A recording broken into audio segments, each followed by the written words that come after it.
पूर्णमिदं पूर्णात् पूर्णमुदच्यते पूर्णस्य पूर्णमादाय पूर्णमेवावशिष्यते। ॐ शान्ति शान्ति शान्तिः। ॐ गुरुर्ब्रह्मा गुरुर्विष्णुर्गुरुर्देवो महेश्वरः गुरुसाक्षात् परं ब्रह्म तस्मै श्रीगुरवे नमः।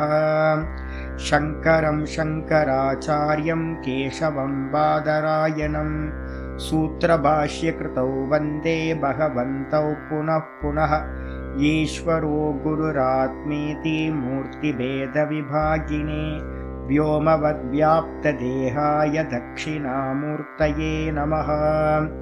सदाशिवसमारम्भां शङ्कराचार्यमध्यमाम् अस्मदाचार्यपर्यन्तां वन्दे गुरुपरम्पराम्।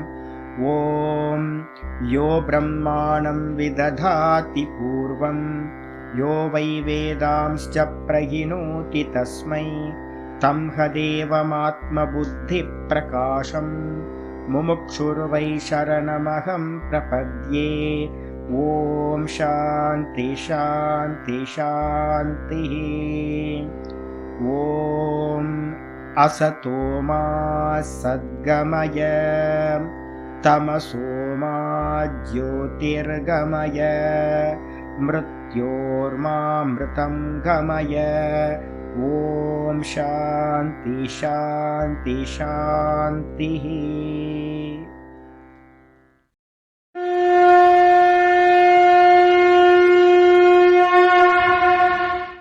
ॐ पार्थाय प्रतिबोधितां भगवता नारायणेन स्वयं व्यासेन ग्रथितां पुराणमुनिना मध्ये महाभारतम् अद्वैतामृतवर्षिणीं भगवतीम् अष्टादशाध्यायिनीम् अम्ब त्वामनुसन्दधामि भगवद्गीते भवद्वेषिणीम्।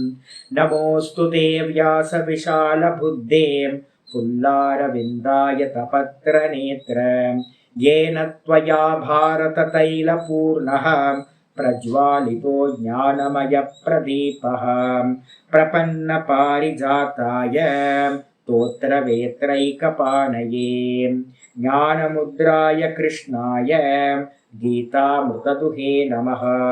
सर्वोपनिषदो गावः दोग्धा गोपालनन्दनः पार्थो वत्ससुधीर्भोक्ता दुग्धं गीतामृतं महत्। वसुदेवसुतं देवं कंसचाणूरमर्दनं देवकी परमानन्दं कृष्णं वन्दे जगद्गुरुम्। भीष्मद्रोणतटां जयद्रथजलां गान्धारनीलोत्पलां शल्यग्राहवती कृपेण वहनी कर्णेन वेलाकुलाम् अश्वत्थामविकर्णघोरमखरां दुर्योधनावर्तिनीं सोत्तीर्णा खलु पाण्डवैरननदीं कैवर्तककेशवः पाराशर्यवचः सरोजममलं गीतार्थगन्धोत्कटं नानाख्यानककेसरं हरिकथा सम्बोधनाभूतितम्।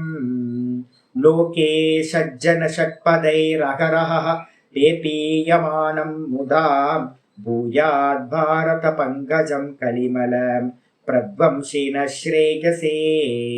मूकं करोति वाचालं पङ्गुं लङ्घयते गिरिं यत्कृपातमहं वन्दे परमानन्दमाधवम्। यं ब्रह्मा वरुणेन्द्ररुद्रमरुतः स्तुन्वन्ति दिव्यैस्तवैः वेदैः साङ्गपदक्रमोपनिषदैः गायन्ति यं सामगाः ध्यानावस्थिततद्गतेन मनसा पश्यन्ति यं योगिनः यस्यान्तं न विदुः सुरासुरगणाः। देवाय तस्मै नमः देवाय तस्मै नमः। ॐ श्रीकृष्णाय परमात्मने नमः। श्रीकृष्ण कृष्ण कृष्ण। ஓம் நாராயண பரோ வியக்தா அண்டமவ்யக்த சம்பவம் அண்டஸ்யாந்தஸ்தினி லோகாஹ சப்தத்வீபாச்ச மேதினி. ஓம். எல்லாருக்கும் நமஸ்காரம். நம்ம பார்த்துக்கிட்டு இருக்கிறது பகவத்கீதையோட முதல் 6 அத்தியாயங்களுக்கான தாத்பரிய நிர்ணயம் பார்த்துட்டு இருக்கோம்.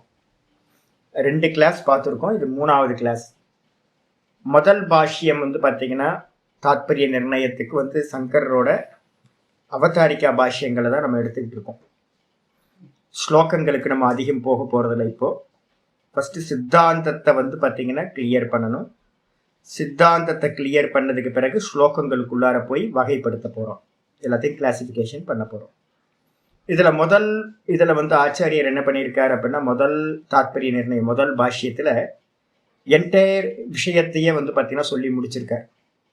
ஒன்று பிரவருத்தி மார்க்கம், இன்னொன்று நிவர்த்தி மார்க்கம் கிரியேஷனில். அந்த பிரவருத்தி மார்க்கத்தில் ஆரம்பிக்கிறது அதோட பிரயோஜனம் என்ன அப்படின்னா ரொம்ப கிளியராக சொல்லியிருக்கார். பிரவருத்தி மார்க்கத்தில் இருக்கக்கூடிய கர்மங்கள் எல்லாத்தையும் பண்ணுறதுனால கிரகஸ்தாசிரம தர்மம், அதை பண்ணுறதுனால அபியுதயம் சொல்லக்கூடிய பரலோக பிராப்தி கிடைக்கும். இவ்வளோதான். நீங்கள் எவ்வளோ கர்மா வேணாலும் பண்ணிக்கிங்க. கிரகஸ்தாசிரமத்தில் இருந்துக்கிட்டு எவ்வளோ கர்மம் பண்ணாலும், எவ்வளோ உத்தமமான கர்மங்கள் பண்ணாலும், பூஜைகள், யாகங்கள், தானம், தர்மம் எது பண்ணாலும் அதோட பிரயோஜனம் என்ன அப்படின்னா அபியுதயம் அப்படின்னு சொல்லக்கூடிய பலன். அபியுதயம்னா என்னது? நம்ம நிலையிலிருந்து இதுக்கு மேலான நிலைக்கு போகிறது. எது அப்படின்னா பரலோக பிராப்தி, சொர்க்கம் வரைக்கும் போகலாம். உபாசனை பண்ணீங்க அப்படின்னா அது இல்லாமல் தேவலோகம் வரைக்கும் போகலாம். இவ்வளவுதான். இதுக்கு பேர் அபியுதய பலன் அப்படின்னு பேர்.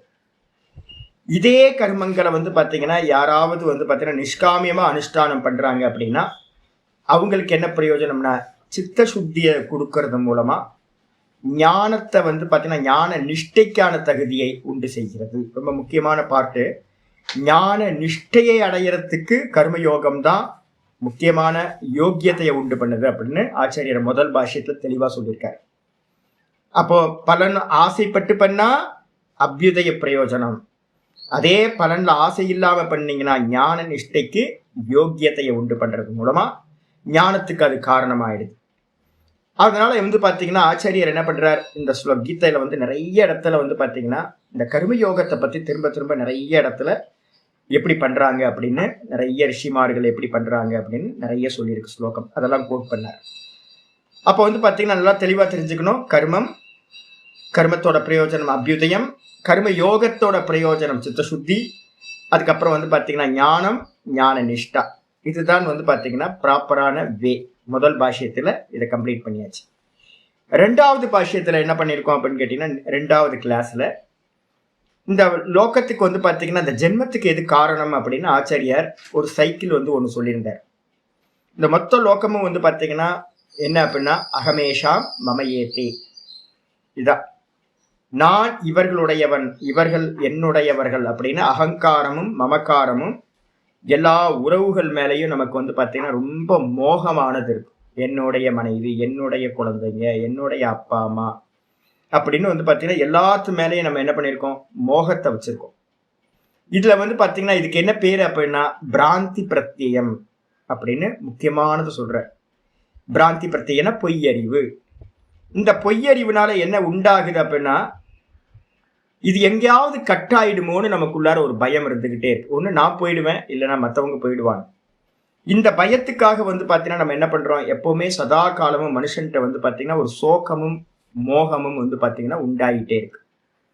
சோக மோகத்தை முன்னிட்டு அவன் என்ன பண்றான் அப்படின்னா சுதர்மத்தை பரித்தியாகம் பண்ணி பரதர்மத்துல காரியம் பண்றான்.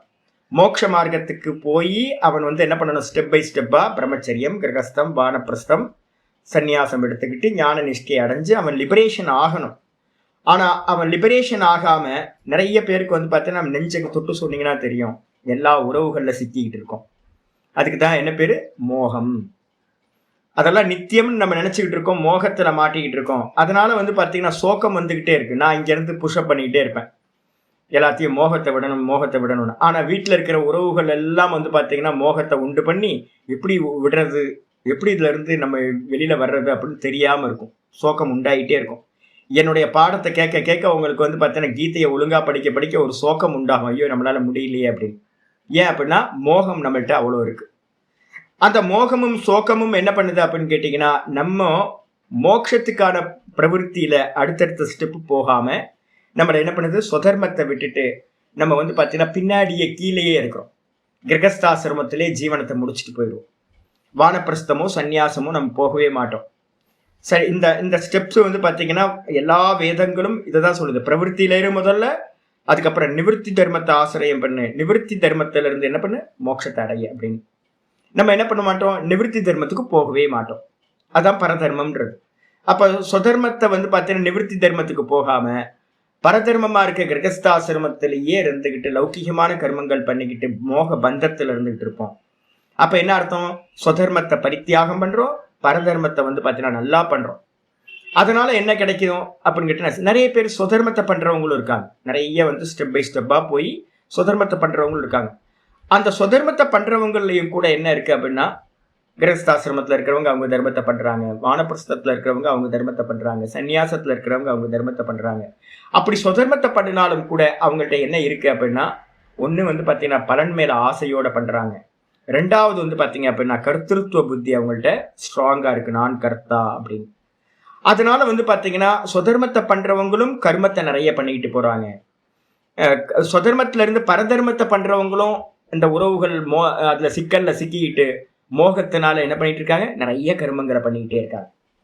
எப்படி வந்து பார்த்தீங்க அப்படின்னா திருதராஷ்டிரர் வந்து பார்த்தீங்கன்னா தப்பா வந்து பார்த்தீங்கன்னா தன்னுடைய பசங்களோட மோகத்தில் அவர் என்ன பண்றார், பாண்டவர்களுக்கு எதுவும் செய்யறதா இருந்தால் செஞ்சிருக்கலாம்.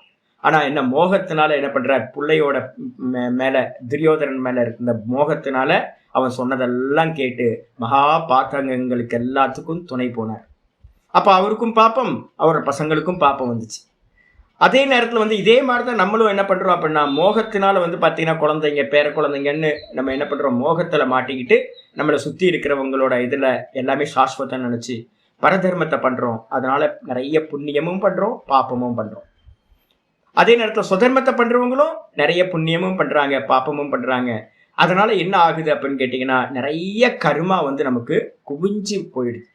நிறைய கலெக்ஷனில் வந்து பார்த்தீங்கன்னா குடவுனில் கர்மமாக சேர்த்துக்கிட்டு இருக்கோம். சஞ்சிதத்தில் சேர்த்து சேர்த்து சேர்த்து அது என்ன பண்ணுது அப்படின்னு கேட்டிங்கன்னா அனுப்பரதோ பவத், அதுக்கு ஓய்வே இல்லாமல் என்ன பண்ணுதுன்னா பலன் கொடுக்க ஆரம்பிச்சுக்கிட்டே இருக்கு. திரும்ப திரும்ப ஜென்மம் ஜென்மம் ஜென்மம் மரணம் ஜென்மம் மரணம், திரும்ப திரும்ப ஜென்ம மரணத்தை அடைஞ்சிக்கிட்டே இருக்கிறோம். அப்போ வந்து பார்த்தீங்க அப்படின்னா இதுலேருந்து விடுதலை ஆகிறதுக்கு என்ன சாமி அப்படின்னா ஒரே ஒரு ரவுண்டு போடுங்க. என்ன அப்படின்னா கர்மத்திலேருந்து வந்து பார்த்தீங்கன்னா இஷ்டம் அனிஷ்டம் அப்படின்னு சொல்லக்கூடிய ஜென்மங்கள் கிடைக்குது. கர்மத்தை பண்ணுறதுனால புண்ணியத்தினால மேலே, பாப்பத்தினால கீழே பிறவிகள், நியூட்ரலாக இருக்க ரெண்டு கலந்து பண்ணோம் அப்படின்னா மனுஷ ஜென்மம் கிடைக்கிது. இதுக்கு எல்லாத்துக்கும் காரணம் எதுனா கர்மம்.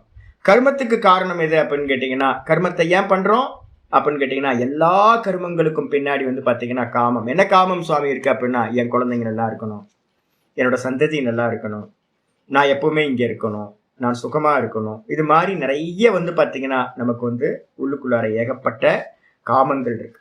அதுக்கு எல்லாத்துக்கும் காரணம் என்ன அப்படின்னு கேட்டீங்கன்னா மோகம் தான், வேற எதுவும் இல்லை. எது சாமி மோகம் அப்படின்னா, தேகத்தை நான் அப்படின்னு நினைக்கிறோம்.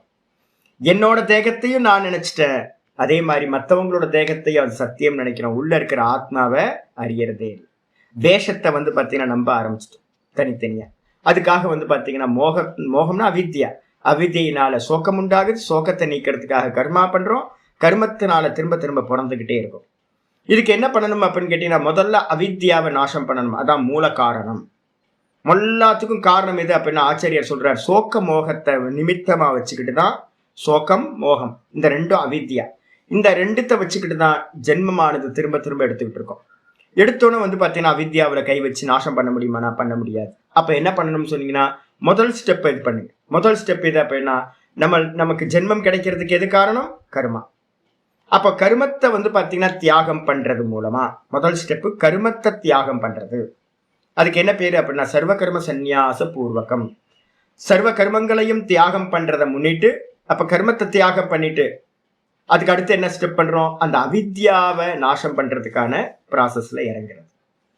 வேலை பண்ணிக்கிட்டு கர்மா பண்ணிக்கிட்டே வந்து பார்த்தீங்கன்னா நீங்க வந்து ஆசையும் பட்டு கர்மத்தையும் பண்ணிக்கிட்டு அந்த மூல காரணத்தை என்ன பண்ண முடியாது, நீக்க முடியாது.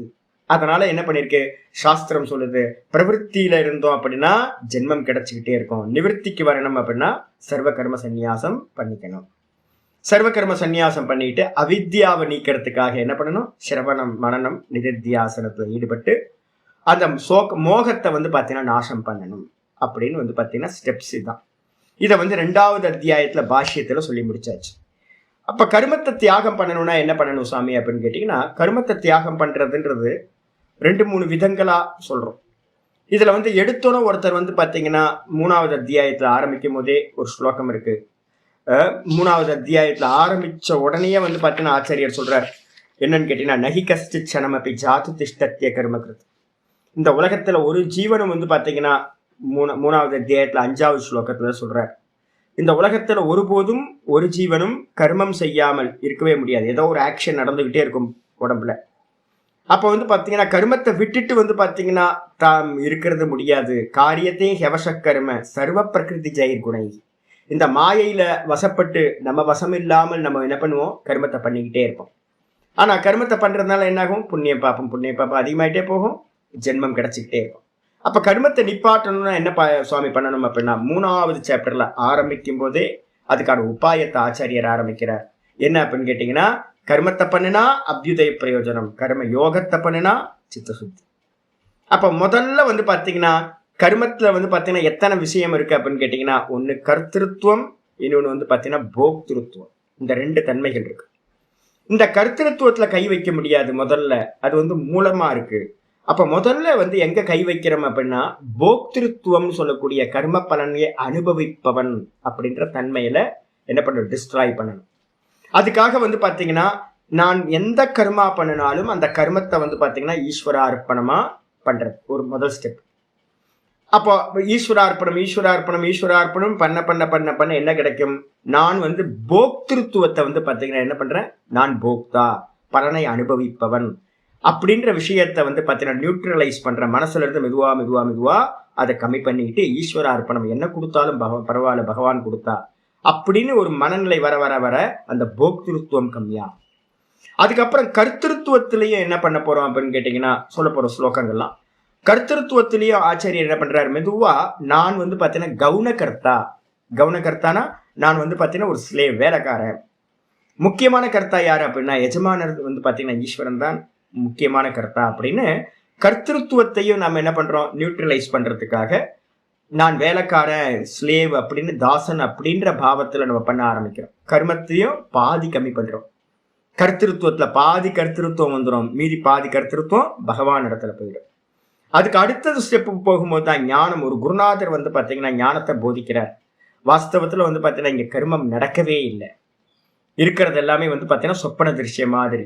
வாஸ்து யாரும் கர்மம் பண்ணவே இல்லை, பகவானும் இந்த கிரியேஷன் பண்ணல இது பண்ணல அப்படின்னு 4வது சாப்டர்ல வந்து பாத்தீங்கன்னா கிருஷ்ணர் வந்து பாத்தீங்கன்னா அவதாரம் பண்ணினார், இந்த லோகத்தெல்லாம் சிருஷ்டி பண்ணார், அதெல்லாம் நடக்கிறது எல்லாமே சும்மா பண்ணவே இல்லை அப்படின்னு ஈஸ்வரன் இடத்துல இருக்க கர்மத்தையும் நியூட்ரலைஸ் பண்ணிக்கிறோம்.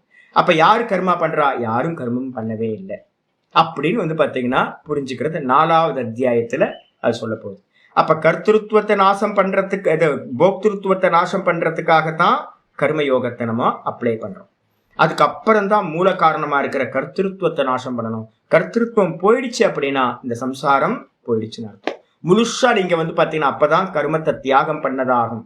கர்த்திருவத்தை வச்சுக்கிட்டு ஒருத்தன் வந்து பாத்தீங்கன்னா கர்மத்தை தியாகம் பண்ணிட்டேன்னு சொன்னா அப்படின்னா அது போய். நிறைய சன்னியாசிகள் இருக்காங்க. சன்னியாசிகள் எல்லாரும் வந்து பாத்தீங்க அப்படின்னா கர்மத்தை வெளியில விட்டாச்சு, ஆனா உள்ளுக்குள்ளார கர்த்திருவம் இருக்கு. அப்ப அதனால ஜென்மம் தொடர்ந்து போயிட்டே இருக்கும். எப்ப கர்த்திருவத்தை விட்டுட்டோமோ அப்பதான் அந்த ஜென்மம் இல்லாமல் போகும். அதுதான் மோட்சம்னு பேர். அப்ப இதை சொல்றதுக்காக வந்து பாத்தீங்கன்னா 3வது அத்தியாயத்தை ஆச்சாரியர் என்ன பண்றார், ஆரம்பிக்கிறார். நம்ம பார்க்க போறது வந்து முதல்ல அந்த சித்தாந்த பட்சமா இருக்கிறதுனால 3வது அத்தியாயத்தோட அவதாரிக்கா பாஷ்யத்தை நம்ம பார்க்க போறோம். இந்த அவதாரிக்க ஆரம்பிக்கும் போது என்ன பண்றாரு, 3வது அத்தியாயம் அவதாரிக்கா பாஷ்யம். சாஸ்திரஸ்ய பிரவருத்தி நிவர்த்தி விஷயபூதே த்வே புத்தி பகவதா நிர்திஷ்டே. பகவான் வந்து பாத்தீங்க அப்படின்னா என்ன பண்றாரு, முதல்ல 2வது சாப்டர்லயே வந்து பாத்தீங்கன்னா சொல்லிடுறார், இந்த உலகத்துல வந்து பாத்தீங்கன்னா பிரவருத்தி தர்மம் நிவர்த்தி தர்மம் அப்படின்னு 2 இருக்கு. சங்கரர் முதல் பாஷ்யத்திலே சொல்லிட்டார். ஆச்சாரியார் வந்து பாத்தீங்கன்னா கிருஷ்ண பரமாத்மா என்ன பண்ணார், 2வது அத்தியாயத்துல இதை பிரிச்சு நம்ம பார்க்க போறோம். பிரிச்சு வந்து பார்த்தீங்கன்னா சொல்லியிருக்கார். ஒன்று வந்து ஞான நிஷ்டையை பேஸ் பண்ணி நிவர்த்தி மார்க்கம், 2வது வந்து அதுக்கு வந்து பார்த்தீங்கன்னா தகுதியை உண்டு பண்றதுக்காக கர்ம மார்க்கம். அப்ப கர்ம மார்க்கம் நிஷ்காமிய கர்மம் இருக்கு பார்த்தீங்களா, அந்த நிஷ்காமிய கர்ம மார்க்கம் வந்து பார்த்தீங்கன்னா பிரவருத்தி லட்சணம்னு பேரு. அதே நேரத்துல ஞான நிஷ்டை அடையிறதுக்கான ஞான நிஷ்டைக்கு வந்து பார்த்தீங்கன்னா நிவர்த்தி மார்க்கம்னு பேர். இதுதான் வந்து பார்த்தீங்கன்னா 2 புத்தி, ஒவ்வொருத்தருக்கும் அறிவு வந்து பார்த்தீங்கன்னா 2 விதத்துல இருக்கு அப்படின்னு பகவான் வந்து பார்த்தீங்கன்னா சொல்றார். இதுக்கு என்ன வேற பேர் இருக்கா சுவாமி அப்படின்னா இருக்கு. நிவர்த்தி தர்மத்துக்கு வந்து பார்த்தீங்கன்னா சாங்கிய புத்தி அப்படின்னு பேரு. அதே நேரத்துல பிரவருத்தி மார்க்கத்துக்கு பேர் வந்து பார்த்தீங்கன்னா யோக புத்தின்னு பேர். 2 தான். பிரவருத்தினா யோக புத்தி கர்கஸ்தாசிரமம், நிவர்த்தி அப்படின்னா சந்நியாசம், அது வந்து பார்த்தீங்கன்னா சாங்கிய புத்தின்னு பேர். அப்ப நல்லா வச்சுக்கணும். இதுக்கு கட்டோபனிஷத்துல என்ன பேர் சொல்லுது அப்படின்னு கேட்டீங்கன்னா, கட்டோபனிஷத்துல வந்து பார்த்தீங்கன்னா 2 மார்க்கம் சொல்லுது. ஸ்ரேயஸ் பிரேயஸ் அப்படின்னு 2 மார்க்கங்களை வந்து சொல்லுது. பிரேயஸ் அப்படின்றது பிரியமானது, நமக்கு இந்த லோகத்திலே சுத்திட்டு இருக்கோம். அதே நேரத்தில் ஸ்ரேயஸ் அப்படின்றது மோட்ச மார்க்கம். அப்போ இதெல்லாம் ஒரே சப்தங்கள். சாங்கியம்னு சொல்லலாம் ஞான மார்க்கம், அதுக்கப்புறம் நிவர்த்தின்னு சொல்லலாம், இல்லைன்னா சந்நியாசம்னு சொல்லலாம், இல்லைன்னா ஸ்ரேயஸ்ன்னு சொல்லலாம். இதெல்லாம் 4 சப்தங்களும் எல்லாமே நிவர்த்தியை குறிக்கிறது. நிவர்த்தி மார்க்கம், சாங்கியர்கள், சந்நியாசிகள், அதுக்கப்புறம் வந்து பார்த்தீங்கன்னா ஸ்ரேயஸ் மார்க்கம். இதுக்கு ஆப்போசிட்டா இருக்கிறது எது? பிரேயஸ்ன்னு சொல்லக்கூடியது பிரியமானது கர்ம மார்க்கம். பிரேயஸ் கர்ம மார்க்கம், கிரகஸ்தாசிரம தர்மம், அதுல வந்து பாத்தீங்க அப்படின்னா பிரவருத்தி மார்க்கம் அப்படின்னு 4 பேர். இதெல்லாம் ஒரே தான். இதை வந்து பகவான் வந்து பாத்தீங்கன்னா 2வது அத்தியாயத்திலே காட்டினதுக்கு பிறகு வந்து பாத்தீங்கன்னா, ஆனா இதெல்லாம் காட்டினதுக்கு பிறகு கன்ஃபியூஸ் ஆகுறது யாரு அப்படின்னா அர்ஜுனன் கன்ஃபியூஸ் ஆகுறான். யாருக்காவது இதை சொன்ன மாத்திரத்துல ஆசை வரலாம், ஞான நிஷ்டை அடையலாம் அப்படின்னு. நம்ம இதுலயே அவதியா அடையணும்னு ஆசைப்படுறவங்க நிறைய நம்ம குரூப்ல இருக்காங்க. ஃபோன் பண்ணி என்கிட்ட கேட்பாங்க, சாமி இதை பண்ணிடலாம் சாமி, அப்படி பண்ணிடலாம். தகுதி இருக்கா ஃபர்ஸ்ட்? அதுதான் ஃபர்ஸ்ட் எடுத்தோன்னு கேட்கறோம். ஆசைப்படலாம், எல்லாத்துக்கும் ஆசைப்படலாம். நல்லா வந்து பாத்தீங்க அப்படின்னா ஜீவன் முக்தரா இருக்கலாம்னு ஆசைப்படலாம். ஆனா ஆசைப்பட்டா வந்து பாத்தீங்கன்னா நடக்குமா அப்படின்னா நடக்காது. கீழே எனக்கு ஒரு ஆந்திராக்காரர் ஒருத்தர் இருக்கார், நல்ல தர்மிகமான பர்சன். அவர் வந்து 2 நாளைக்கு முன்னாடி சாமி சொன்னார், சாமி நான் இன்னைக்கு காலையில இருந்து ஒரு நாள் ஃபுல்லா வந்து ரமணர் எப்படி இருந்தாரோ அதே மாதிரி ஸ்திதியில இருக்க போறோம் சாமி அப்படின்னு. உடனே நான் சொன்னேன், நீங்க ஒரு நாள்லாம் வேணாம், ஒரு 5 நிமிஷம் இந்த மனசை வந்து பார்த்தீங்கன்னா குவைட்டா வைக்க முடியுமான்னு பாருங்க, அதுக்கப்புறம் ஒரு நாளை பத்தி யோசிக்கலாம். ஏன் சாமி முடியாதா? ட்ரை பண்ணி பாருங்க. முடியுமா அப்படின்னு கேட்டீங்கன்னா முடியாது. ஏன்னா மொத்த ஜீவனமும் நம்ம பண்ற எல்லா சாதனைகளும் இந்த மனசை வந்து பார்த்தீங்கன்னா குவைட் ஆக்கிறதுக்காக தான். அதை வந்து பார்த்தீங்கன்னா திடீர்னு ஒருத்தர் பண்ண முடியுமானா, விவகாரத்துல எல்லாம் பண்ணிட்டு திடீர்னு ஒரு நாள் பண்ண முடியுமானா பண்ண முடியாது. ஏன் அப்படின்னா அதுக்கான சாமர்த்தியத்தை வந்து நம்ம சம்பாதிக்காம இருக்கும். ப்ரிப்பரேஷன் ரொம்ப இம்பார்ட்டண்டா இருக்கு. ஒன்று பண்றது வந்து பார்த்தீங்கன்னா, ஒரு குக் பண்றோம் அப்படின்னா, ஒரு வீடு கட்டுறோம் அப்படின்னா அதுக்கு பேஸ்மெண்ட் போட்டு அதெல்லாம் தயார் பண்ணிட்டு தானே வீடு கட்டுவோம். அதே மாதிரி தான் ஒரு குக் பண்றோம் அப்படின்னா எல்லாத்தையும் தயார்படுத்துறதுக்கு கொஞ்சம் டைம் எடுக்கும். அதுக்கப்புறம் தான் குக்கிங்க்கு போவோம். எந்த விஷயமா இருந்தாலும் ப்ரிப்பரேஷனுக்காக ரொம்ப டைம் எடுக்குது. அப்ப நிறைய பேர் என்ன பண்ணுவாங்க, ஃபோன் பண்ணி சாமி நான் எல்லாத்தையும் பண்ணிடுறேன், விட்டுட்டு வந்துடுறேன். விட்டுட்டு வாங்க, ஒரு 2 நாள் ஃபோன் பண்ணாம இருங்க பார்க்கலாம். வீட்டுல 2 நாள் ஃபோன் பண்ணாம எங்கேயாவது போய் இருந்து பாருங்க, இருக்க முடியாது உங்களால. ஏன்னா அந்த அளவு எமோஷன்ஸ் நம்ம வச்சிருக்கோம், பாண்டேஜ் நிறைய வச்சிருக்கோம்.